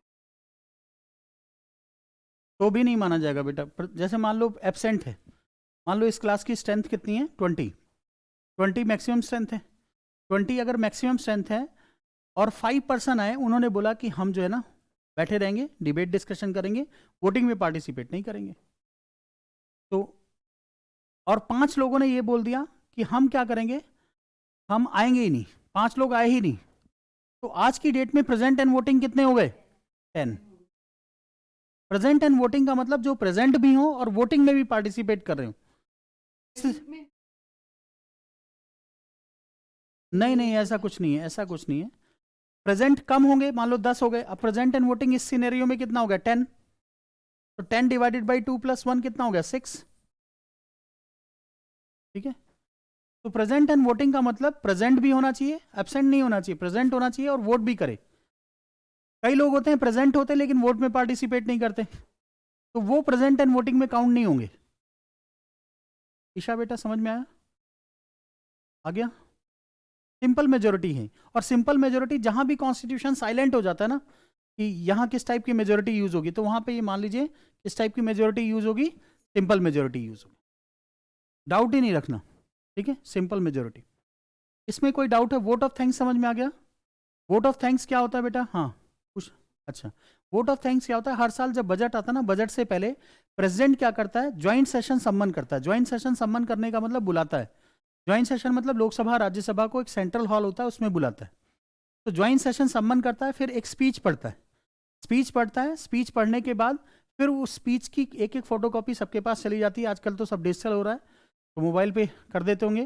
फिर उसके बाद क्या है कि वो पढ़ लेते हैं लोग, फिर उसके बाद उस स्पीच पे डिबेट एंड डिस्कशन होता है, और डिबेट और डिस्कशन जो होता है, डिबेट डिस्कशन के बाद उसी स्पीच पे वोटिंग होती है। उस वोटिंग को वोट ऑफ थैंक्स बोलते हैं। और अगर vote of thanks simple majority से पास नहीं हुआ तो गवर्नमेंट ऑफ द डे को क्या करना पड़ेगा, रिजाइन करना पड़ेगा। क्लियर हो गया? बजट अगर सिंपल मेजोरिटी से पास नहीं हुआ हाउस में तो क्या करना पड़ेगा, रिजाइन करना पड़ेगा। एक क्वेश्चन आया था यूपीएससी में कि अगर बजट पास ना हो तो क्या करना पड़ेगा, रिजाइन करना पड़ेगा। ठीक है, याद रहेगा? इतना आ गया समझ में? ये सिंपल मेजोरिटी, इसको क्या बोलते हैं, सिंपल मेजोरिटी बोलते हैं। इसके बाद दूसरी टाइप की मेजोरिटी देखिए, सेकंड टाइप, जिसको हम एब्सोल्यूट मेजोरिटी बोलते हैं। एब्सोल्यूट मेजोरिटी, एब्सोल्यूट मेजोरिटी क्या होता है, इसका फॉर्मूला क्या होता है? एब्सोल्यूट मेजोरिटी, जैसे मान लीजिए लोकसभा में निकालना है, तो लोकसभा में मैक्सिमम स्ट्रेंथ कितनी होती है 552, टोटल स्ट्रेंथ कितनी होती है 545, टोटल प्रेजेंट स्ट्रेंथ कितनी है 545। अब देखिए absolute majority for Lok Sabha, absolute majority for Lok Sabha, Lok Sabha में अगर निकालना हो तो टोटल स्ट्रेंथ, इसका फॉर्मूला होता है total strength divided by 2 + 1, means more than 50% of total strength. Absolute majority का मतलब हो गया more than 50% of the total strength. Total strength, total strength कितनी है, टोटल प्रेजेंट स्ट्रेंथ की बात कर रहा हूं मैं, मैक्सिमम स्ट्रेंथ की बात नहीं कर रहा। टोटल प्रेजेंट स्ट्रेंथ कितनी है 545। अब इसमें आए हों ना आए हों, वोटिंग करें ना करें, कोई फर्क नहीं पड़ता। अगर नहीं भी आए तो भी 540 लेंगे, 545 ही लेंगे। डिवाइडेड बाई 2 + 1 कितना आ गया ये, 2 1 जा 2 2 जा 4, 2 7 जा 225 + 1 273.5, मीन्स कितना हो गया 273। 270.5 तो क्या है, कुछ नहीं, आधा आदमी कहां से लाओगे। 273, 273 क्या हो गया, एब्सोल्यूट मेजोरिटी हो गया, किसके लिए, लोकसभा के लिए। और ये हमेशा फिक्स रहेगी क्योंकि इतना नंबर तो चेंज हो नहीं रहा। 10 साल तो मुझे पढ़ाते हुए हमेशा यही कैलकुलेशन कर रहा हूँ, कभी 545 से 546 भी नहीं हुआ। ठीक है, तो 545 यही स्ट्रेंथ रहेगी। जब नंबर बढ़ जाएगा तब देख लेंगे, अभी तो बढ़ नहीं रहा। तो लोकसभा ये हो गया। राज्यसभा में अगर निकालना हो एब्सोल्यूट मेजोरिटी राज्यसभा की, तो क्या होगा, राज्यसभा की प्रेजेंट स्ट्रेंथ 245, +2 +1 कितना हो गया 1 2 +1 इज इक्वल टू 123.5। ये कितना हो गया 123। तो राज्यसभा के लिए एब्सोल्यूट मेजोरिटी कितनी होगी 123। लोकसभा के लिए एब्सोल्यूट मेजोरिटी कितनी होगी 273। फिक्स है एब्सोल्यूट मेजोरिटी। ये कभी सिंगली यूज नहीं होती, अकेले यूज नहीं होती, किसी ना किसी के साथ अटैच होके यूज होती। ये किसी ना किसी के साथ अटैच होके यूज होती है, सिंगल यूज नहीं होती। ये किसी ना किसी चीज के साथ अटैच हो जाएगी तब यूज होगी। ठीक है, अभी बताऊंगा कहाँ पे यूज होती है। ठीक है, अभी बस इतना याद रखो कि एब्सोल्यूट मेजोरिटी ऐसे निकालते हैं, निकालने का तरीका ये। ठीक है, एब्सोल्यूट मेजोरिटी। थर्ड देखिए इफेक्टिव मेजोरिटी। एब्सोल्यूट मेजोरिटी के बाद नेक्स्ट देखिए इफेक्टिव मेजोरिटी। इफेक्टिव मेजोरिटी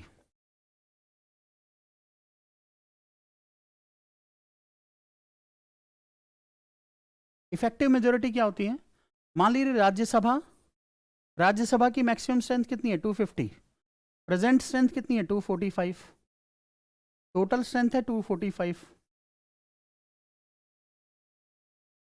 अब मान लीजिए 10 लोगों की ना डेथ हो गई, यहाँ 10% की डेथ हो गई, 10% ने उनके दुख में रिजाइन कर दिया। तो इफेक्टिव स्ट्रेंथ आज की डेट में कितनी है इसकी? अब देखिए इन सीट पे ये सीट वैकेट हो गई, इलेक्शन होगा जब होगा, अभी तो नहीं हो रहा ना। आज की डेट में इफेक्टिव स्ट्रेंथ कितनी हो गई इसकी? इफेक्टिव स्ट्रेंथ हो गई आपकी 230 225 225 इसकी इफेक्टिव स्ट्रेंथ हो गई, 225 की इफेक्टिव स्ट्रेंथ हो गई। इफेक्टिव मेजोरिटी क्या होता है? इफेक्टिव मेजोरिटी का फॉर्मूला होता है,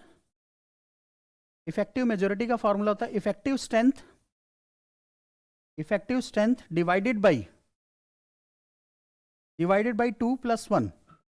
इफेक्टिव स्ट्रेंथ कितनी थी इसकी 225 डिवाइडेड बाई 2 + 1, ये कितना हो गया 2 1 जा 2,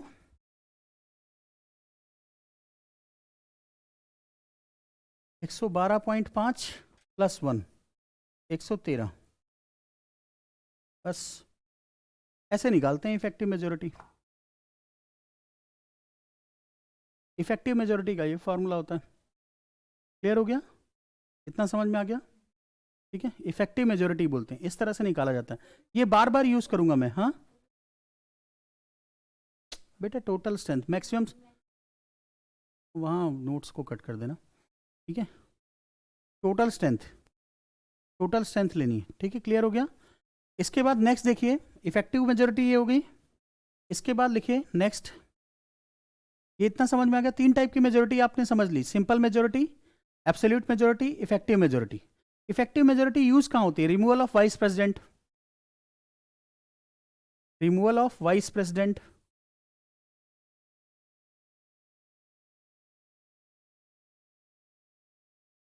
लोकसभा स्पीकर, लोकसभा का जो स्पीकर होता है, लोकसभा का स्पीकर को अगर रिमूव करना है तो यूज होती है। लोकसभा का डेप्यूटी स्पीकर होगा, उसको रिमूव करना होगा तो यूज होगी। राज्यसभा का चेयरमैन कौन होता है? वाइस प्रेसिडेंट क्या होता है? Ex officio chairman of Rajya Sabha होता है। जो भी वाइस प्रेसिडेंट बनता है वो राज्यसभा का चेयरमैन बन जाता है। तो राज्यसभा का चेयरमैन के लिए भी रिमूवल के लिए यही चाहिए। राज्यसभा के वाइस चेयरमैन, अगर वाइस चेयरमैन का रिमूवल करना है तो भी यही चाहिए। मीन्स ये कहाँ कहाँ यूज होती है इफेक्टिव मेजोरिटी? देखिए इफेक्टिव मेजोरिटी यूज कहाँ कहाँ होती है। सेंट्रल लेवल पे देखिए, राज्यसभा का चेयरमैन, राज्यसभा चेयरमैन और vice chairman, chairman vice chairman. Chairman कौन होता है राज्यसभा का? Vice president, vice president. तो वाइस प्रेसिडेंट के लिए यूज होती है। लोकसभा में देखिए, लोकसभा में स्पीकर और डेप्यूटी स्पीकर, उनको रिमूव करने के लिए यूज होती है, स्पीकर एंड डेप्यूटी स्पीकर। ऐसे ही यहां देखिए, कैग को, नलायक हो गए बेटा, कैग को कहाँ रिमूव होती है ऐसे इफेक्टिव मेजोरिटी से? यही तो दिक्कत है तुम लोगों में। स्पीड, एक्यूरेसी और मेमोरी, तीनों चीज़ें ठीक होनी चाहिए। ठीक है, कभी इसमें नहीं होता वो कैग वैग, तो बेटा सुप्रीम कोर्ट के जज की तरह होता है। तो लोकसभा स्पीकर, डेप्यूटी स्पीकर, यहाँ से state legislative assembly, state legislative assembly यानी विधानसभा, विधानसभा, विधानसभा के अगर स्पीकर और डेप्यूटी स्पीकर को रिमूव करना है, स्पीकर एंड डेप्यूटी स्पीकर को रिमूव करना है।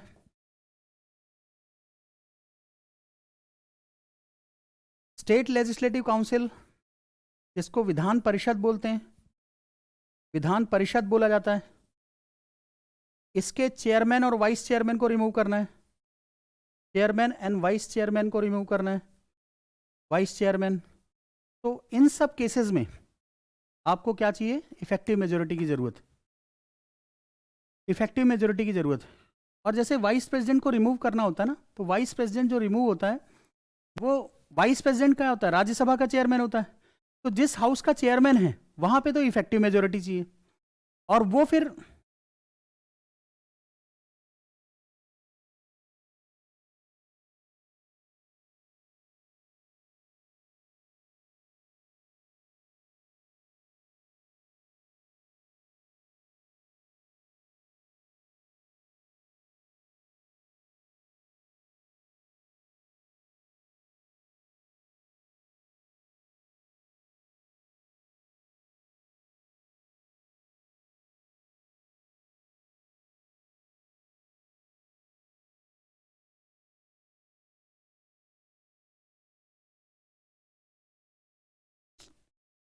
बेटा इस साइड में जाके बात किया करो, बाहर की तरफ।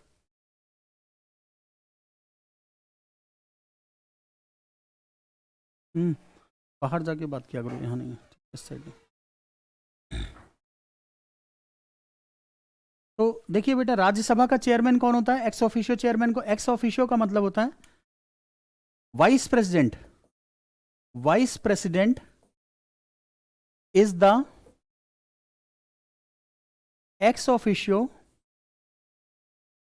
Chairman of Rajya Sabha.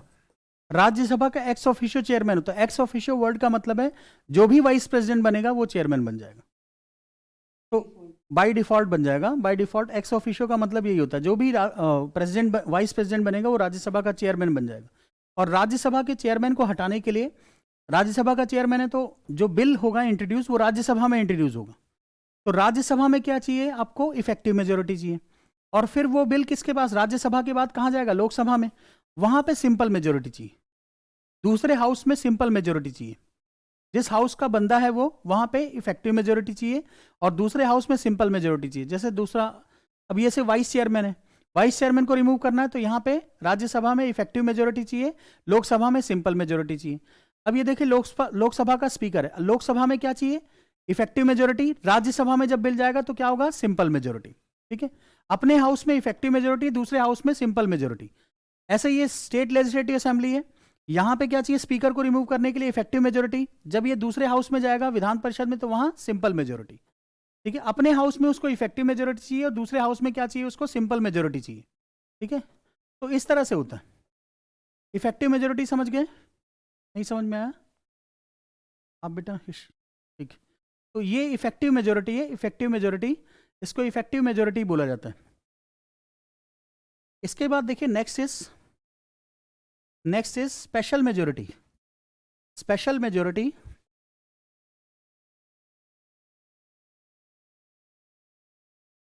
Special majority अगर देखिए अंडर आर्टिकल 249 ये बोलता है कि अगर मान लीजिए कोई स्टेट सब्जेक्ट है, कोई भी स्टेट सब्जेक्ट है, इस पे लॉ बनाने का राइट किसको होता है? स्टेट गवर्नमेंट को। स्टेट सब्जेक्ट पे लॉ बनाने का राइट किसको होता है? स्टेट गवर्नमेंट को। ठीक है, लेकिन अगर राज्यसभा चाहे, राज्यसभा अगर राज्यसभा चाहे तो स्टेट सब्जेक्ट पे सेंट्रल लोकसभा को अथोराइज कर सकती है, लोकसभा को अथोराइज कर सकती है। राज्यसभा अगर चाहे तो स्टेट सब्जेक्ट पे लॉ बनाने के लिए लोकसभा को अथोराइज कर सकती है, लेकिन ऑथराइजेशन के लिए जो मेजोरिटी चाहिए वो 249 वाली चाहिए। Means not less than 2/3 of present and voting. 249 में ये मेजोरिटी लिखी हुई है, not less than 2/3 of present and voting. Means क्या है कि राज्यसभा में अगर राज्यसभा चाहती है कि किसी स्टेट सब्जेक्ट पे लोकसभा लॉ बनाए, ठीक है, लोकसभा लॉ बनाए, तो उस केस में राज्यसभा को उस रेजुलेशन को ऑथराइज करना पड़ेगा, उस रेजुलेशन को ऑथराइज करना पड़ेगा इस मेजोरिटी से, not less than 2/3 of present and voting. मतलब राज्यसभा में मान लीजिए उस दिन प्रेजेंट एंड वोटिंग कितने थे, 240 थे, तो इसका 2/3 मेंबर, 240 का 2/3 कितना हो जाएगा, 160 मेंबर्स उस रेजुलेशन को ऑथराइज करेंगे कि इस स्टेट सब्जेक्ट पे लोकसभा लॉ बना सकती। अगर 160 से कम किया तो नहीं हो पाएगा, ठीक है। तो 249 बोलता है, स्पेशल मेजोरिटी अंडर 249 क्या बोलता है, not less than 2/3 of present and voting, not less than 2/3 of present and voting, ठीक है, क्लियर हो गया। सो इसको लिख लीजिए, ये काम भी आएगा आपके। आर्टिकल 249 बहुत जगह आता है, ये यूज ही होता रहता है, हमेशा हमेशा इसकी जरूरत पड़ती रहती, हमेशा ही इसकी जरूरत पड़ती है। देखिए, इफ द राज्यसभा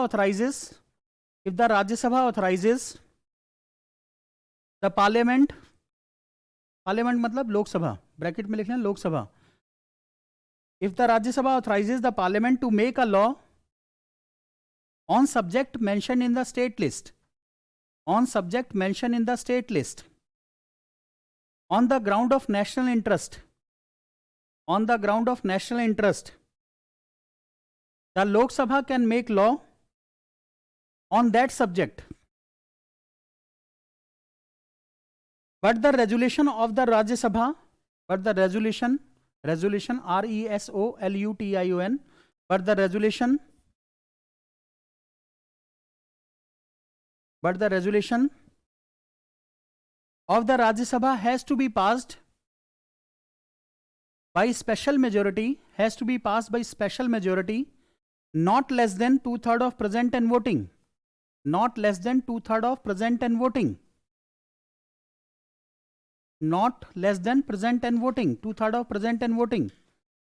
तो ये क्या हो गया आपका, ठीक है, not less than 2/3 of present and voting. कहां से शुरू बोलना, हाँ बोल। If Rajya Sabha authorises the parliament to make a law on a subject mention in the state list on the ground of national interest, the parliament means Lok Sabha can make a law on that subject, the resolution of Rajya Sabha has to be passed by the special majority not less than 2/3 of member present and voting. तो राज्यसभा में इसको authorise करने के लिए, देखिए लोकसभा को authorise करने के लिए कि लोकसभा इस स्टेट सब्जेक्ट पे लॉ बना सके, लोकसभा को ऑथराइज करने के लिए राज्यसभा एक रेजुलेशन पास करेगी और उस रेजुलेशन को इस मेजोरिटी से पास होना पड़ेगा, ठीक है, तब लोकसभा उस स्टेट सब्जेक्ट पे लॉ बना सकती है, नहीं तो नहीं बना सकती, क्योंकि स्टेट सब्जेक्ट पे लॉ बनाने का राइट किसके पास है, स्टेट गवर्नमेंट के पास है, ठीक है, क्लियर हो गया, समझ में आ गया। स्पेशल मेजोरिटी अंडर आर्टिकल, आपको बेटा खुशी आ गया, मतलब ऑथराइज करने के लिए कि लोकसभा को ऑथराइज करने के लिए एक रेजुलेशन पास करना पड़ेगा राज्यसभा को, और वो रेजुलेशन किस मेजोरिटी से पास होगा, not less than 2/3 of present and voting से, ठीक है, not less than 2/3 of present and voting से जब वो पास हो जाएगा तब लोकसभा किसी स्टेट सब्जेक्ट पे लॉ बना पाएगी, नहीं तो नहीं बना पाएगी, ठीक है, क्लियर हो गया। हाँ बोलिए।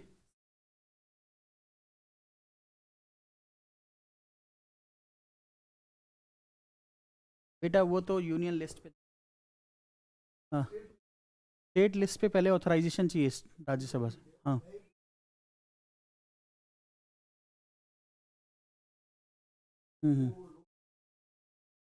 पहले ऑथराइजेशन करना पड़ेगा, ऐसे मन से नहीं बोला जाता। हाँ वही तो, यही तो बता रहा हूँ, पास ही ऐसे थोड़ी कि ठीक है, पहले उसको पास करवाना पड़ेगा, स्टेट सब्जेक्ट को पास करवाना पड़ेगा, अप्रूवल करवाना पड़ेगा कि इस पे लोकसभा लॉ बना सकती है, तब जब वो अप्रूव हो जाएगा फिर लोकसभा लॉ बना सकती है। राज्यसभा का ये आइडिया होगा, लोकसभा क्या ज़रूरत है, राज्यसभा ही तो बोल रहा है कि चलो हेल्थ पे लॉ बना दो, ठीक है। राज्यसभा में क्या होते हैं लोग, गवर्नमेंट के भी तो लोग होते हैं, तो जो रूलिंग पार्टी है उसके होगा क्या कि स्टेट सब्जेक्ट पे लोकसभा के पास कोई अथॉरिटी नहीं है, लोकसभा ऐसा कोई रेजुलेशन पास नहीं कर सकती कि जिसमें लोग स्टेट सब्जेक्ट पे लोकसभा लॉ बना सके, नहीं समझे। क्योंकि स्टेट सब्जेक्ट यूनियन लोकसभा को राइट पता है किस पे, यूनियन सब्जेक्ट्स पे, स्टेट सब्जेक्ट्स पे नहीं है।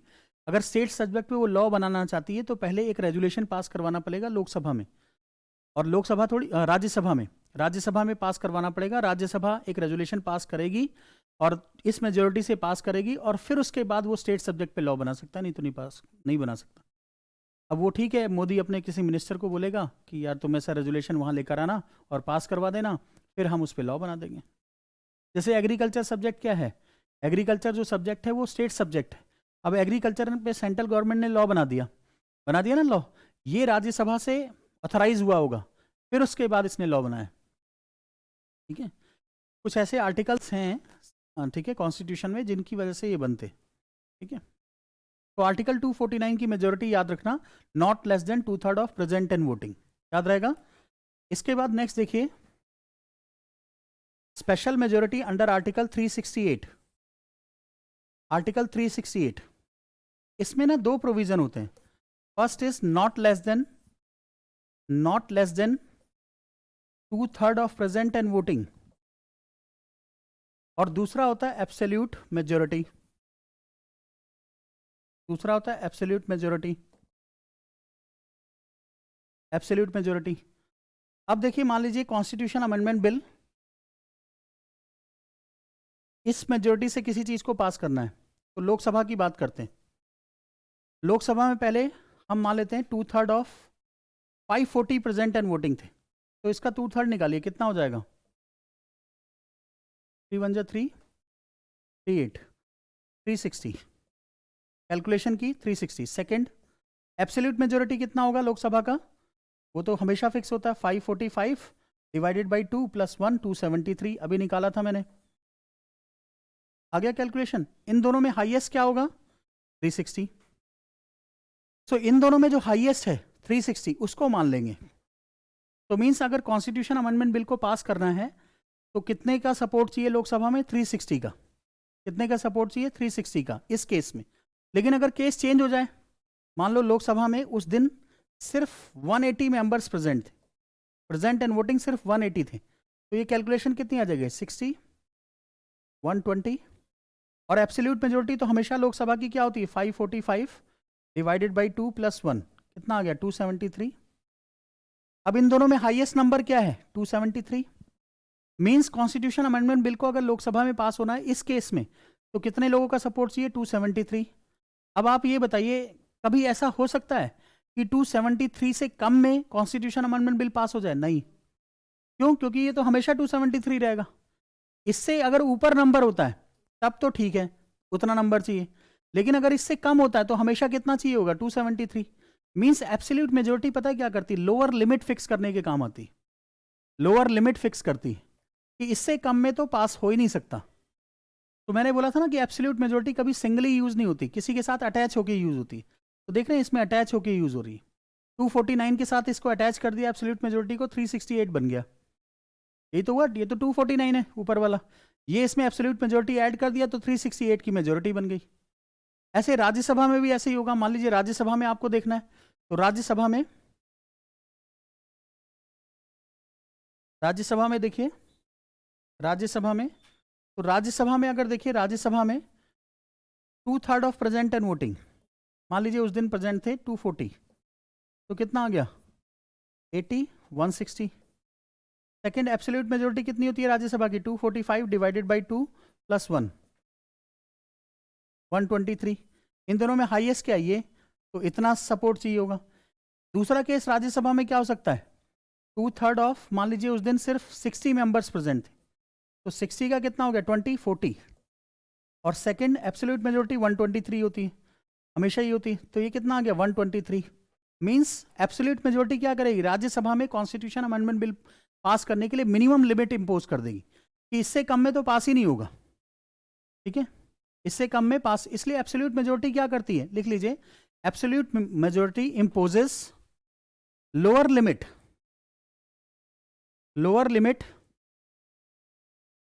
in case of special majority under article 368, in case of special majority under article 368,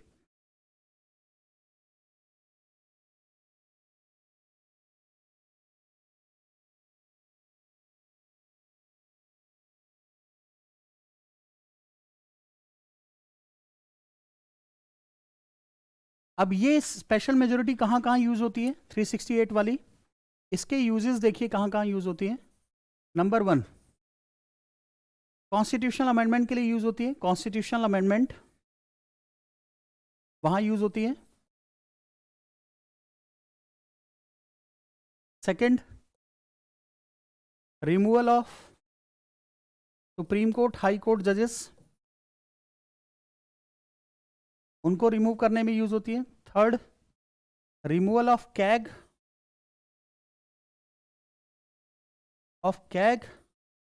fourth, removal of election commission of India ECI, election commission of India, state election commission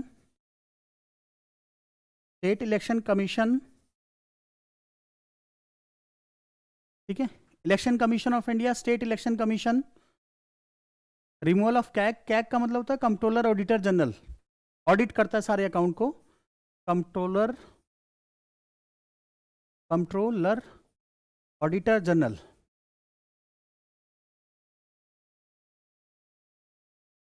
supreme court और high court के जजेस को remove करने के लिए, controller auditor general को remove करने के लिए, इलेक्शन कमीशन ऑफ इंडिया जो होता है उसके कमिश्नर को रिमूव करने के लिए, स्टेट इलेक्शन कमीशन होता है उसके कमिश्नर को रिमूव करने के लिए। ठीक है, देखिए इलेक्शन कमीशन ऑफ इंडिया का काम क्या होता है, जितने नेशनल लेवल के इलेक्शन होते हैं उनको कंडक्ट कराता है वो।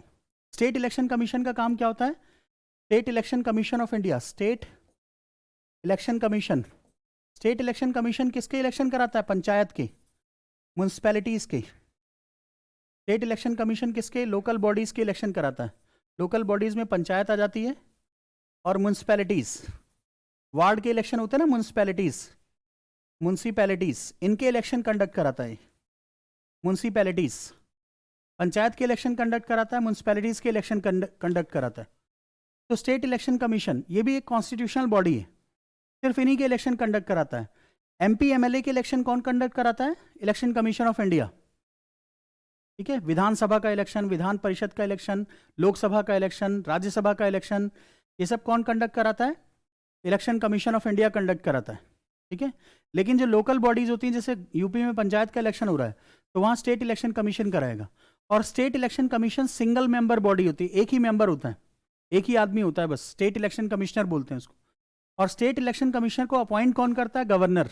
लिख लीजिए, state election commissioner is appointed by governor, state election commissioner is appointed by governor and removed by president.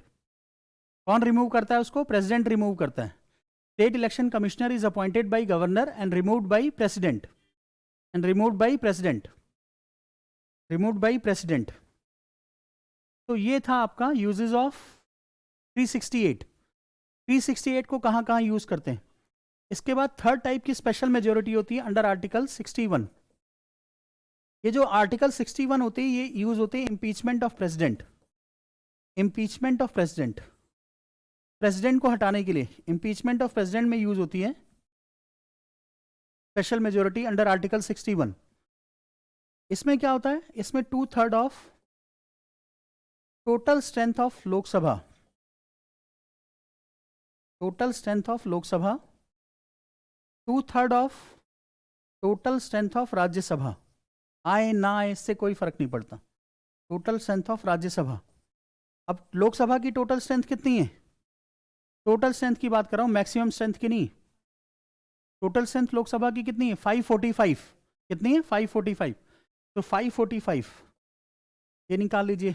Rajya Sabha में क्या करना पड़ेगा, 2/3 ऑफ 245। जब मैं टोटल स्ट्रेंथ बोलता हूं तो टोटल प्रेजेंट स्ट्रेंथ की बात करता हूं, टोटल प्रेजेंट स्ट्रेंथ कितनी है। और मैक्सिमम स्ट्रेंथ की बात करता हूं तो ज़्यादा से ज़्यादा कितने हो सकते हैं। ठीक है, तो अगर टोटल स्ट्रेंथ पूछी जाए तो 245, मैक्सिमम स्ट्रेंथ अगर पूछी जाए राज्यसभा की 250, और लोकसभा की अगर टोटल स्ट्रेंथ कोई पूछे 545 और मैक्सिमम स्ट्रेंथ कितनी 552। ठीक है, तो टोटल स्ट्रेंथ मतलब 545, इसका 2/3 निकाल लीजिए, खत्म। ठीक है, तो इस टाइप की कितना हार्ड हो गया, इसकी कैलकुलेशन करके देखिए 2/3 ऑफ 545 कितना आएगा। 545 का 2/3 निकाल के देखिए, 2/3 ऑफ 545 कितना, 360, कितना जो भी आएगा 363 आ गया। इसका 2/3 निकालिए 245 का। मतलब लोकसभा में अगर प्रेसिडेंट को हटाना है तो लोकसभा में इतने लोगों का सपोर्ट चाहिए, और राज्यसभा में अगर हटाना है तो कितने लोगों का सपोर्ट चाहिए? 163। ठीक है, ठीक है। तो ये इम्पीचमेंट के लिए इम्पीचमेंट ऑफ प्रेसिडेंट के लिए इस टाइप की मेजोरिटी की जरूरत होती है, इतनी ज्यादा मेजोरिटी की जरूरत है।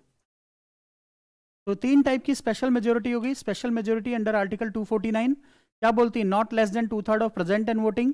सेकंड क्या है? एब्सोल्यूट मेजोरिटी, जिसमें 2 पॉइंट होते हैं, not less than 2/3 of present and voting, and second absolute majority, उन दोनों में से ज्यादा होगा वो मानेंगे। तीसरा होता है under article 61 impeachment of president के लिए यूज होता है, not less than 2/3 of total present of the house. अब लोकसभा में टोटल प्रेजेंट स्ट्रेंथ जितनी है, राज्यसभा में जितनी, उसका 2/3 निकाल दीजिए। अब वो प्रेजेंट हो ना हो इससे कोई फर्क नहीं पड़ता, बस नंबर लेना है आपको। ठीक है, प्रेजेंट एंड वोटिंग नहीं लिखा जाता। कोई डाउट है बेटा?